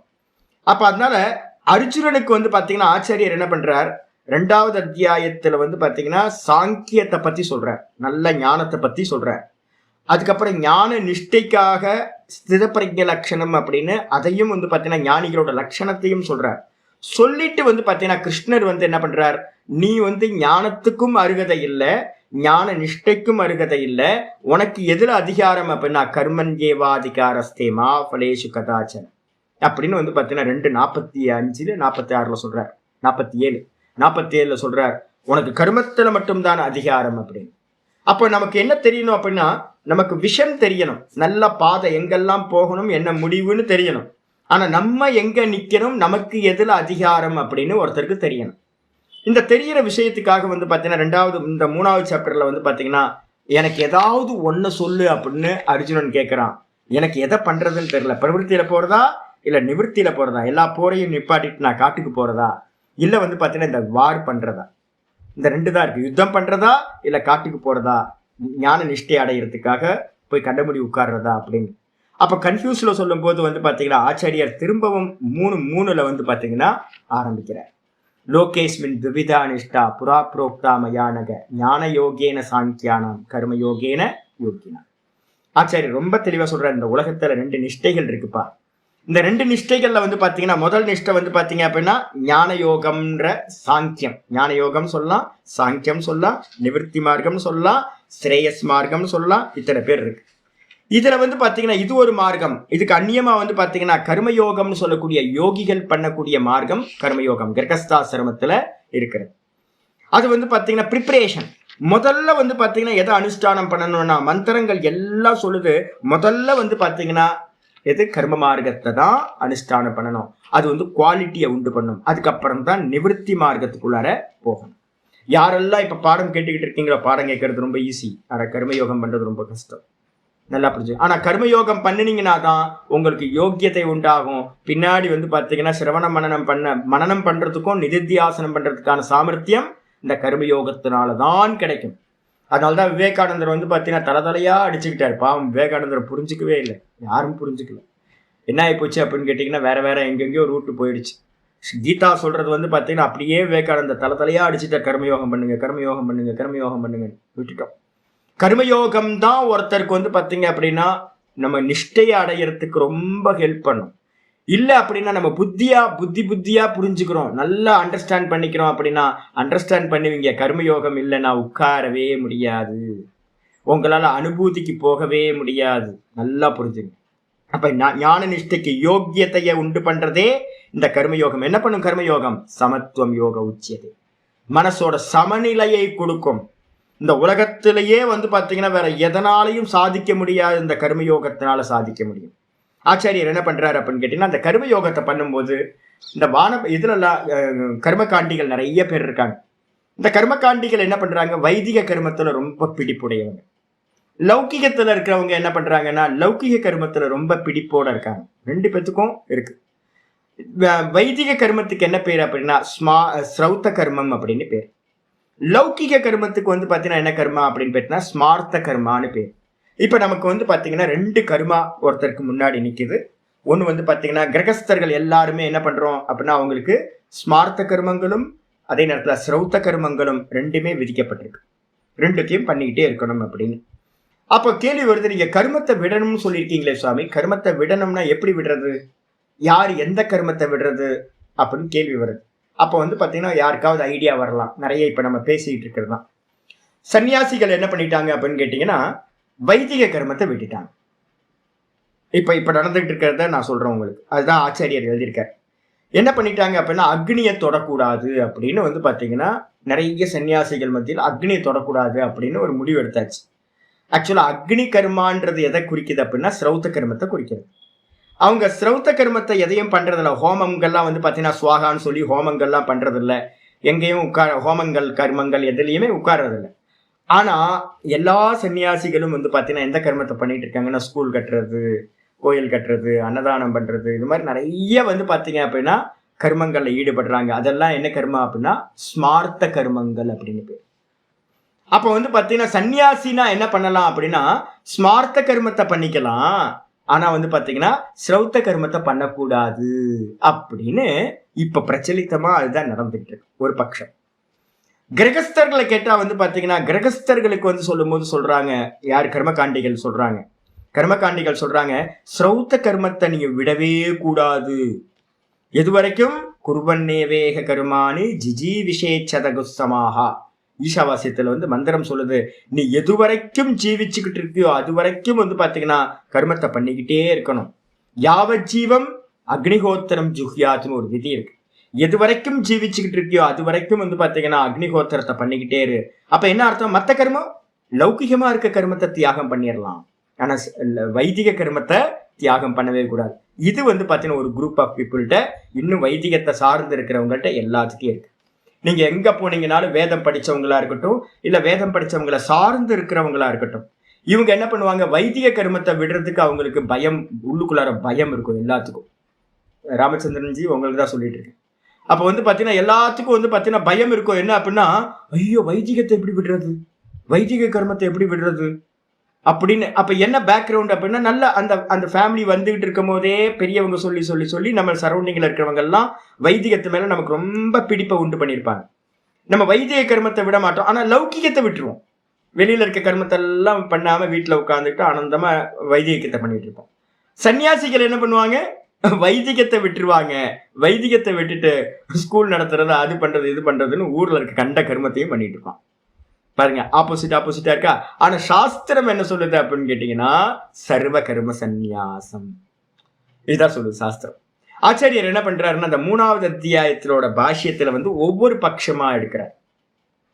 கிரகஸ்தர்களுக்கு வந்து பாத்தீங்க அப்படின்னா சாஸ்திரம் என்ன பண்ணுது அப்படின்னு கேட்டீங்கன்னா, ஸ்ரௌத்த கர்மத்தையும் பண்ணு, ஸ்மார்த்த கர்மத்தையும் பண்ணு அப்படின்னு சாஸ்திரம் விதிக்குது. முதல் ஸ்டெப் இஷ்டம், பூர்த்தம், தத்தம், தானம்னு 4 விதமான கர்மங்களை வந்து பாத்தீங்கன்னா சொல்கிறது. இதுல இஷ்ட கர்மான்றது வந்து பாத்தீங்கன்னா வைதிக கர்மத்துல இருக்கிறது, ஃபயர் ரிச்சுவல்ஸ் எல்லாம் இஷ்டத்துல வந்துடும். பூர்த்தம், தத்தம், தானம் எல்லாமே வந்து பாத்தீங்கன்னா, பூர்த்தம் தத்தம் வந்து பாத்தீங்கன்னா ஸ்மார்த்த கர்மா ஆயிடும். இந்த இஷ்டமும் வந்து பாத்தீங்கன்னா தானமும் வந்து பாத்தீங்கன்னா எதுல வந்துடும், வைதிக கர்மத்துக்குள்ளார ஸ்ரௌத்த கர்மத்துல வந்துடும். இந்த 4 கர்மத்தையும் வந்து பாத்தீங்கன்னா கிரகஸ்தர்கள் வந்து பாத்தீங்கன்னா விடவே கூடாது அப்படின்னு முதல் பட்சம். அதுக்கப்புறம் இல்லப்பா எல்லா கர்மத்தையும் விடணும்னு சொல்லியிருக்கே அப்படின்னா, இல்ல விடலாம், அப்படி விட்டாலும் கூட எதை விடணும் அப்படின்னா ஸ்ரௌத்த கர்மத்தை விடக்கூடாது, ஸ்மார்த்த கர்மத்தை மட்டும் விடணும் அப்படின்னு அவங்க பட்சம். அதுக்கப்புறம் சன்னியாசிகளை பத்தி பேசும்போது சொல்லுது, சன்னியாசிகள் வந்து பாத்தீங்கன்னா ஃபயர் ரிச்சுவலை மட்டும்தான் விடணும். இது அக்னிஹோத்திரம் இது மாதிரியான கர்மங்களை, வைதிக கர்மங்களை விடலாம், ஆனா வந்து பாத்தீங்கன்னா ஸ்மார்த்த கர்மத்தை விடணும்னு அவசியம் இல்லை அப்படின்னு பட்சங்களை வந்து சொன்னதுக்கு பிறகு ஆச்சாரியர் என்ன பண்றார், பிருகதாரண்யத்தில் இருக்கிற உபனிஷத் வாக்கியங்கள் எல்லாத்தையும் ஆச்சாரியர் சொல்றார். முமுக்ஷுக்கு வந்து பாத்தீங்கன்னா என்னதுன்னு கேட்டீங்கன்னா சொல்றாரு, தெளிவா சொல்றாரு, முமுக்ஷோகோ சர்வ கர்ம சந்நியாச விதானாத். இதாங்க முக்கியம். நீ கிரகஸ்தனா இருக்கியா, இல்ல சன்னியாசியா இருக்கியா, இல்ல வானப்பிரஸ்தனா இருக்கியா, இதெல்லாம் கேள்வி இல்லைங்க. ஒரு அம்மா வந்து பாத்தீங்கன்னா சென்னையில இருந்து என்கிட்ட ஒரு அம்மா பேசுவாங்க. ரொம்ப சிங்கேரி மடத்துல படிச்சவங்க, நல்ல பண்டிதர்கிட்ட படிச்சவங்க, நல்ல நல்ல புத்திசாலி, ரொம்ப நல்ல ஒரு 80 வயசுக்கு மேல இருக்கும்னு நினைக்கிறேன் அந்த அம்மாக்கு. ராதிகா கோபாலகிருஷ்ணன் பேரு. நல்ல அற்புதமான அம்மா, சாஸ்திரம் நல்லா படிச்சவங்க, சிங்கேரி மடத்துல இருந்து பாடம் படிச்சவங்க அங்க இருக்க பண்டிதர்கிட்ட. அப்ப அந்த அம்மா என்கிட்ட பேசும்போதெல்லாம் சொல்லுவாங்க என்னன்னு கேட்டீங்கன்னா, சுவாமி நீங்களாம் சன்னியாசி, உங்களுக்குலாம் வந்து பாத்தீங்கன்னா நீங்க வேணா ஏதாவது பண்ணிக்கங்க, நாங்கெல்லாம் கிரகஸ்தர், நாங்க வந்து பாத்தீங்கன்னா இப்படிதான் இருப்போம், எங்களுக்கு மோட்சம்லாம் பகவான் சொல்லியிருக்காரு அப்படின்னு. ஆக்சுவலா இது மாதிரி ஒப்பீனியன் நிறைய பேர்ட்ட தப்பான ஒப்பீனியன் இருக்கு. அதாவது வந்து பாத்தீங்கன்னா கிரகஸ்தர்களுக்கு மோட்சத்துக்கு மார்க்கத்துக்கு வேற, சன்னியாசிகளுக்கு மோட்ச மார்க்கத்துக்கு அவங்க கஷ்டப்படணும், இந்திரிய நிகிரகம் பண்ணணும், மனோ நிகிரகம் பண்ணணும், இதெல்லாம் நீங்க பண்ணிக்கங்க. எங்களுக்கு வந்து பாத்தீங்கன்னா கிரகஸ்தர்களா இருக்கும், எத்தனை வயசுல, 80 வயசுல சொல்லிட்டு இருக்காங்க, நான் கிரகஸ்தரா இருக்கோம், எங்களுக்கு வேற தர்மம் அப்படின்னு அவங்க சொல்லுவாங்க. ஆக்சுவலா என்னன்னு கேட்டீங்கன்னா, அம்மா அது மாதிரி சாஸ்திரத்துல சொல்லவே இல்லை. சாஸ்திரத்துல என்ன இருக்குன்னா, முமுக்ஷுவா முமுக்ஷு இல்லையா, இவ்வளவுதான் விஷயம். எல்லாம் வேஷம், கிரகஸ்தர்ன்றது ஒரு வேஷம், இதெல்லாம் வேஷம், தர்மத்துக்காக சொல்லப்பட்டிருக்கொழிய மோக்ஷம்னு நீங்க போறீங்க அப்படின்னா மோக்ஷத்துக்கு ஒரே மார்க்கம், அது யாரா இருந்தாலும் கர்மம் கர்மயோகம், ஞானம் ஞான நிஷ்டை. இந்த கர்மம் கர்மயோகம் பண்ணி முடிச்சோன்னே சர்வ கர்ம சந்நியாசம் வந்தே ஆகும். அங்க கர்மயோகத்தை பண்ணி பண்ணி பண்ணி சித்த சுத்தி வந்ததுக்கு பிறகு உங்களால கர்மத்துல பிரவருத்தி பண்ண முடியாது. மனசு வந்து பாத்தீங்கன்னா மெதுவா சாந்தி ஆயிடும், உங்களுக்கு கர்மம் பண்றதுக்கு முடியவே முடியாது. கர்மயோகத்தை ஒழுங்கா நீங்க அப்ளை பண்ணினீங்கன்னா சர்வ கர்ம சந்நியாசம் சித்திச்சிடும். ஆனா இங்க யாருமே வந்து பாத்தீங்கன்னா கர்மயோகத்தை ஒழுங்கா பண்ணாததுனால நமக்கு வந்து பாத்தீங்கன்னா அந்த கர்மத்துல இருந்து நமக்கு லிபரேஷன் கிடைக்கவே மாட்டேங்குது, விட முடியல, நம்மளால பிடிச்சுக்கிட்டு நிக்கிறோம் நம்ம. அப்ப நிஷ்காமிய கர்மம் ஒருத்தர் பண்ணுனா கண்டிப்பா கர்ம தியாகம் வந்துடும். அதுக்கப்புறம் சிரவண மனனம் போய் நிதித்தியாசனத்துக்கு போகும்போது ஈஸியா இருக்கும். ஆச்சாரியர் சொல்றாரு, முமுக்ஷுக்கு வந்து பாத்தீங்கன்னா சர்வ கர்ம சந்நியாச விதானாத். சாஸ்திரங்கள் எல்லாம் முமுக்ஷுக்கு என்ன பண்ணுது அப்படின்னா, நீ மோட்சம் அடையணும்னு நினைக்கிறியா, மோட்சம் அடையணும்னு நினைக்கிறியா, இல்ல ஃபேமிலிலேயே இருந்துகிட்டு அவஸ்தை பண்ணணும்னு நினைக்கிறியா, திரும்ப திரும்ப பிறக்கணும்னு நினைக்கிறியா. முமுக்ஷுவா இருக்க அப்படின்னா என்ன பண்ணு, எல்லா கர்மத்தையும் ஷட் டவுன் பண்ணிட்டு வெறும் சிரவண மனன நிதித்தியாசனத்திலேயே போ. பசங்கள்லாம் பார்த்துக்கிட்டோம், பேர குழந்தைங்களாம் பார்த்துட்டோம், அவங்க வயசு அவங்க அனுபவிக்கட்டுமே, எங்க வேணா போட்டோம், டிஸ்னி லேண்டு போட்டோம், நயகரா ஃபால்ஸ் போட்டோம், எங்கேயா போட்டோம், ஆல்ப்ஸ் மலையில போய் சுத்தட்டும், எல்லாம் பண்ணிட்டோம். உனக்கு என்ன வேலை, நீ முமுக்ஷுதானே வேஷம் போட்டிருக்கில்ல, உனக்கு எதுக்கு வேலை, உனக்கு எதுக்கு வந்து பார்த்தீங்கன்னா கண்ட இடத்துல போய் நிற்கிற, மாலில் போய் எதுக்கு, உனக்கு என்ன வேலை, மாலில் போய் நிற்கிறதுக்கும் சினிமா பார்க்கறதுக்கும். பசங்க பார்த்தாங்க, பசங்க கூப்பிட்டாங்க, அப்போ அவ்வளோதான், மோட்சம்ன்ற கான்செப்டை மறந்துட வேண்டியதான். மோட்சம்ன்ற கான்செப்டுக்குள்ளார நீங்க வந்துட்டீங்கன்னா, முமுக்ஷு மோட்சம் வேணும்னு அபிப்பிராயப்பட்டீங்கன்னா எல்லா கர்மத்தையும் என்ன பண்ணணும், மெதுவா ஷட் டவுன் பண்ணிட்டு வெறும் மனை ஏக்க புத்தியோட இருந்துகிட்டு இந்த சிரவண மனனத்தை பண்ணணும். ஆச்சாரியரை பார்த்தீங்கன்னா ஒரு எக்ஸாம்பிள் பார்த்தீங்கன்னா பிருகதாரண்யத்துல இருந்து கொட்டேஷன்ஸ் கொடுக்குறார். வித்தாய அத்த பிக்ஷாச்சரியம் சரந்தி புத்திரேஷனாயாஸ்ச வித்தேஷனாயாஸ்ச லோகேஷனாயாஸ்ச வித்தாய அத்த பிக்ஷாச்சரியம் சரந்தி அப்படின்னு ஒரு மந்திரம் சொல்லுது. என்ன பண்றாங்க அப்படின்னா, நல்லா பூர்வை வித்வாம்சக, முன்னாடி இருந்த வித்வான்கள் நல்லா பார்த்தீங்க அப்படின்னா கிரகஸ்தாசிரமத்தை லைஃப்பை நல்லா லீட் பண்ணி நல்லா சொன்ன மாதிரி சாஸ்திரம் சொன்ன மாதிரியே கர்மங்களை பண்ணி முடிக்கும் போது அவங்களுக்கு தோணுச்சா, ஐயோ இதெல்லாம் வச்சுக்கிட்டு மோட்சம் கிடைக்காதே, இதெல்லாம் வச்சுக்கிட்டு நம்ம என்ன பண்றது அப்படின்னு பார்த்தீங்கன்னா அவங்களுக்குள்ளார தோணி புத்திரேன கிம் கரிஷ்யாமகா, புத்திரனை வச்சுக்கிட்டு நான் என்ன பண்ண போறேன். ஒவ்வொன்றுத்துக்கும் ஒரு லிமிட்டேஷன் சொல்லப்பட்டிருக்கு சாஸ்திரத்துல. என்ன அப்படின்னு கேட்டினா, புத்திரேன அயம் லோகோ ஜெய்யஹா, இதான் விதி வாக்கியம், நல்லா தெரிஞ்சுங்க. புத்திரேன அயம் லோகோ ஜெய்யஹ, நீங்க புத்திரனை வச்சுக்கிட்டு நீங்க என்ன பண்ணலாம், இந்த லோகத்தை ஜெயிக்கலாம். அம்பானி என்ன பண்ணிருக்கார், அம்பானி பார்த்தீங்கன்னா செத்து போகும்போது 2 பசங்களுக்கு கொடுத்துட்டு போயாச்சு. முகேஷ் அம்பானி பாருங்க, இப்போ முகேஷ் அம்பானி ரூபத்துல யார் வாழ்ந்துகிட்டு இருக்கா, அம்பானி தான். திருபாய் அம்பானி தான் முகேஷ் அம்பானியோட ரூபத்துல ஜெயம் பண்ணிட்டு இருக்கார். அம்பானி தானே சொல்றோம், முகேஷ் அம்பானின்னு கூட யாரும் நிறைய பேர் சொல்றது இல்லை, அம்பானின்னு சொல்லிட்டு இருக்கோம். அப்ப அம்பானி இன்னும் உயிரோட தான் இருக்கார், தன்னோட புத்திர ரூபத்துல இந்த லோகத்தை ஜெயிச்சுக்கிட்டே இருக்கார். நம்ம பாத்தீங்கன்னா அப்பா செத்து போயிட்டாரு இல்ல, புள்ள ரூபத்துல இருக்கும், பேர ரூபத்துல இருக்கிறது. அப்ப புள்ள பேரன் எல்லாம் எதுக்கு அப்படின்னா இந்த லோகத்துல ஜெயிக்கிறதுக்காகத்தான். புத்திரேன அயம் லோகோ ஜெய்யஹா ஒரு விதி, ஒரு மந்திரம். அப்ப புத்திரனோட லிமிட்டேஷன் இந்த லோகத்தை. சரி, கர்மத்தை பண்ணலாமா அப்படின்னா கர்மனா பித்ரு லோகா, நீங்க எவ்வளவு பெரிய கர்மத்தை பண்ணாலும் அது பாத்தீங்கன்னா எதை அடைய முடியும், சொர்க்கத்தை மட்டும்தான் அடைய முடியும். சொர்க்கத்துக்கு மேல போக முடியாது, கர்மத்துக்கு அதான் எண்டு, அதுக்கு மேல போக முடியாது, பார்டர் அது. அதுக்கு அடுத்தது பாத்தீங்க அப்படின்னா 3வது வித்யான்னு சொல்லக்கூடிய உபாசனை பண்றது மூலமா தேவலோகம், வித்யா தேவலோகா. இவ்வளவுதாங்க. என்ன பண்ணுவீங்க, தனத்தை வச்சுக்கிட்டு என்ன பண்ணுவீங்க, தனத்தை வச்சுக்கிட்டு கர்மம் பண்ணலாம். அப்ப புத்திரனை வச்சுக்கிட்டு பாத்தீங்கன்னா மனைவி எதுக்காக, மனைவியை வச்சு குழந்தை பெற்றுக்கலாம். குழந்தைய வச்சுக்கிட்டு பாத்தீங்கன்னா இந்த லோகத்தை ஜெயிக்கலாம். பணத்தை வச்சுக்கிட்டு கர்மத்தை பண்ணலாம். கர்மத்தை பண்ணி பாத்தீங்கன்னா பித்ருலோகம்னு சொர்க்கத்தை அடையலாம். வித்யாவை வச்சுக்கிட்டு பிரம்மலோகம் வரைக்கும் போகலாம். இவ்வளவுதான். மோட்சம் கிடைக்காது, மோட்சம் கிடைக்காது. அப்போ ஒரு குருநாதர் மூலமா நல்லா பாடம் படிச்சவங்க என்ன பண்றாங்க அப்படின்னு கேட்டீங்கன்னா, இதோட ஒவ்வொருத்தோட லிமிட்டேஷன் இதுதான் அப்படின்னு நல்ல மோகத்தை விட்டு என்ன பண்றாங்கன்னா புத்திரேஷனா அதை விட்டுறது. புத்திரேஷனா பிள்ளை மேல இருக்கிற ஆசையை விடுறது. அதுக்கப்புறம் பார்த்தீங்கன்னா வித்தேஷனா, தனத்தை வச்சுக்கிட்டு கர்மம் தான் பண்ண முடியும், தனத்தோட லிமிட்டேஷன் கர்மத்துக்கு தான் தனம், அதனால அதுல இருக்கிற ஆசையை விட்டுறது. அதுக்கப்புறம் லோகேஷனா, பிரம்மலோகம் வரைக்கும் போனாலும் கூட நீங்க பார்த்தீங்கன்னா திரும்ப இந்த லோகத்துக்கு திரும்ப ரிட்டர்ன் வரணும். எந்த லோகத்தை அடைஞ்சாலும் திரும்ப வரந்தே ஆகணும். அது எட்டர்னலா இருக்கவே இருக்காது, நித்தியமா இருக்கவே இருக்காது அப்படின்னு தெரிஞ்சுக்கிட்டு லோக ஆசைகளையும் விட்டுறது. விட்டுட்டு பாத்தீங்கன்னா என்ன பண்றாங்க அப்படின்னு கேட்டீங்கன்னா அத பிக்ஷாச்சரியம் சரந்தி, எல்லாத்தையும் உதறிட்டு பாத்தீங்க அப்படின்னா நிவர்த்தி மார்க்கத்துல வைராக்கியத்தோட பாத்தீங்கன்னா ஆத்மாவை தேடி போறாங்க அப்படின்னு மந்திரங்கள் இருக்கு. அதுக்கப்புறம் தஸ்மாத் சந்நியாசம் ஏவ ஏஷாம் தபசாம் அதிரிக்தமாகு. திரும்ப பாத்தீங்கன்னா நாரத பரிவிராஜக உபனிஷத்துல சொல்லுது. நான் இப்ப சொன்னது பாத்தீங்கன்னா பிருகதாரண்யத்துக்கு அடுத்து நாரத பரிவிராஜக உபனிஷத்து சொல்லுது. 2 மார்க்கம் இருக்கு, பிரவருத்தி மார்க்கம் நிவர்த்தி மார்க்கம் அப்படின்னு இருக்கு. நீங்க எவ்வளவு பெரிய ஆளா வேணா இருந்து 2 இருக்கு. நாராயண உபனிஷத்துல இருக்கு, நாரத பரிவிராஜகத்துல இதே மாதிரி சிம்லர் இருக்கு. இங்க இருக்கிறது நாராயணன் நினைக்கிறேன், நாராயண உபனிஷத்தா இருக்கும். நாராயண உபனிஷத் தான். இதுக்கு பாத்தீங்க அப்படின்னா நாராயண உபனிஷத்து சொல்லப்பட்டபடி பாத்தீங்க அப்படின்னா இந்த 2 மார்க்கத்துல எது சுவாமி பெருசு அப்படின்னு கேட்டீங்கன்னா, கர்ம மார்க்கம் பாத்தீங்கன்னா எது வரைக்கும் போக முடியும், சொர்க்கத்து வரைக்கும். உபாசனையை பண்ணீங்கன்னா எது வரைக்கும் முடியும், பிரம்மலோகம் வரைக்கும். மோட்சம் கிடைக்குமா, கிடைக்காது. அப்ப மோட்சத்தை கிடைக்கிறதுக்கு என்ன பண்ணணும், எல்லாத்தையும் விட்டுட்டு என்ன பண்ணணும், வெறும் ஆத்மாவை சரணாகதி பண்ணணும். அதனால பாத்தீங்கன்னா எது பெஸ்ட்னு கேட்டீங்க அப்படின்னா திரும்ப பிறவாமையை கொடுக்கக்கூடிய இந்த ஞான மார்க்கம், தியாகம், சந்நியாசம், சர்வகர்ம சந்நியாசம் தான் மிகவும் சிறந்தது அப்படின்னு. தஸ்மாத் சந்நியாசம் ஏஷாம் தபசாம் அதிரிக்தமாகு.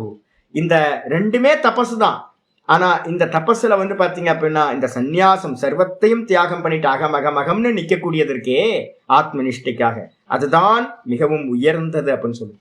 மந்திரம் அடுத்து திரும்பவும் சொல்றாரு, நியாசையேவ அத்தியரே செய்யது. திரும்பவும் நியாசம் தாங்க. நியாசம்னா விடுதல்.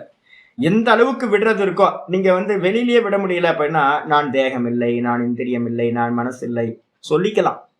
வார்த்தையை வந்து பாத்தீங்கன்னா மனோபுத்தி அகங்கார அப்படின்னு வந்து பாத்தீங்கன்னா நிர்வாண சட்கத்தை ஓட விட்டு நம்மளும் கேட்டுக்கலாம்.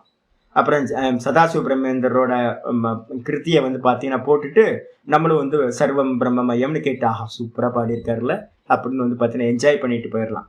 வாஸ்தவத்துல மோட்சத்தை அடையிறது முடியவே முடியாது, விடவே முடியாது. அப்போ வந்து பாத்தீங்கன்னா இருக்கிறதுலயே பெஸ்ட் எது அப்படின்னா நியாசையேவ அத்தியரே செய்யது. இந்த லோகத்திலேயே பெருசு எது அப்படின்னா தியாகேன ஏகேன அமிர்தத்துவமான சு.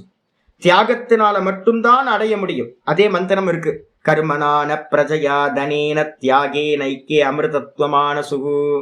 நாராயண உபனிஷத் மந்திரத்திலேயே கர்மத்தினால முடியாது, மோட்சம் அடைய முடியாது. அதே நேரத்துல பிரஜையினால மோட்சம் அடைய முடியாது. கர்மத்தினால எதை அடையலாம்? சொர்க்கம் வரைக்கும் போலாம். அதுக்கு என்ன வேணும்? பணம் வேணும். நல்லா புண்ணியம் பண்றதுக்கோ இதுக்கோ வந்து பாத்தீங்கன்னா பணம் வேணும். அதுக்கடுத்து வந்து பாத்தீங்கன்னா கர்மத்தினாலேயோ தனத்தினாலேயோ முடியாது, பிரஜையினால முடியாது. பிள்ளைய வச்சுக்கிட்டு இந்த லோகத்தை ஜெயிக்கலாம், பரலோகத்தை கூட ஜெயிக்க முடியாது.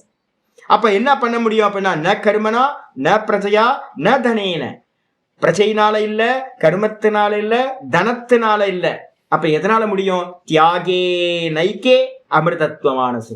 தியாகேன ஏகே அமிர்தத்துவமான சு. ரொம்ப ஸ்பெஷல் மந்திரம் இது. தியாகம் ஒன்றினாலேயே அமிர்தத்தன்மையை அடைய முடியும் அப்படின்னு கீழே பின்னாடியும் 12:12 வந்து பாத்தீங்கன்னா கீதாச்சாரியர் சொல்ல போறார். என்னன்னா தியாகேன தியாகா சாந்தி அனந்தரம் அப்படின்னு ஒரு சப்தம் சொல்றார். தியாகத்தினால தான் வந்து பாத்தீங்கன்னா சாந்தியானது கிடைக்கும் அப்படின்னு சொல்லி முடிக்கிறார். அதனால என்ன பண்ணணும்னு கேட்டீங்கன்னா பிரம்மச்சரியதா ஏவ பிரபஞ்சேத். ஒரு உத்தமம் உங்களுக்கு நல்ல ஒரு, இப்ப நான் ஏன் சொல்றேன்னு தெரியுங்களா, இதெல்லாம் சொல்லி சொல்லி வச்சோன்னு வச்சுங்களேன், அடுத்த ஜென்மத்தில் என்ன ஆகும்னா இது வந்து பார்த்தீங்கன்னா உள்ள போய் வேலை செஞ்சு அடுத்த ஜென்மத்தில் எங்களை மாதிரியே 16-17 வயசுக்குள்ளாரியே வந்து பார்த்தீங்கன்னா உள்ளுக்குள்ளார எங்கேயாவது குரு கிடைப்பாருன்னு தேட ஆரம்பிச்சு எப்படா சான்ஸ் கிடைக்குன்னு கல்யாணம் பண்ணிக்கிறதுக்கு முன்னாடியே கிளம்பிடுவீங்க நீங்கள். அதனால தான் இப்போ சொல்லி வைக்கிறேன் நான். இந்த ஜென்மம் ஓகே, ஒன்றும் பிரச்சனை இல்லை, இந்த ஞானம் அப்படியே இருக்கட்டும். அடுத்த ஜென்மத்தில் வந்து பார்த்தீங்க அப்படின்னா என்ன ஆகும்? டக்குன்னு கிளம்பிடலாம். பிரம்மச்சரியாதேவ பிரபஞ்சேத். நல்ல ஆப்ஷன்ஸ் இருக்கு.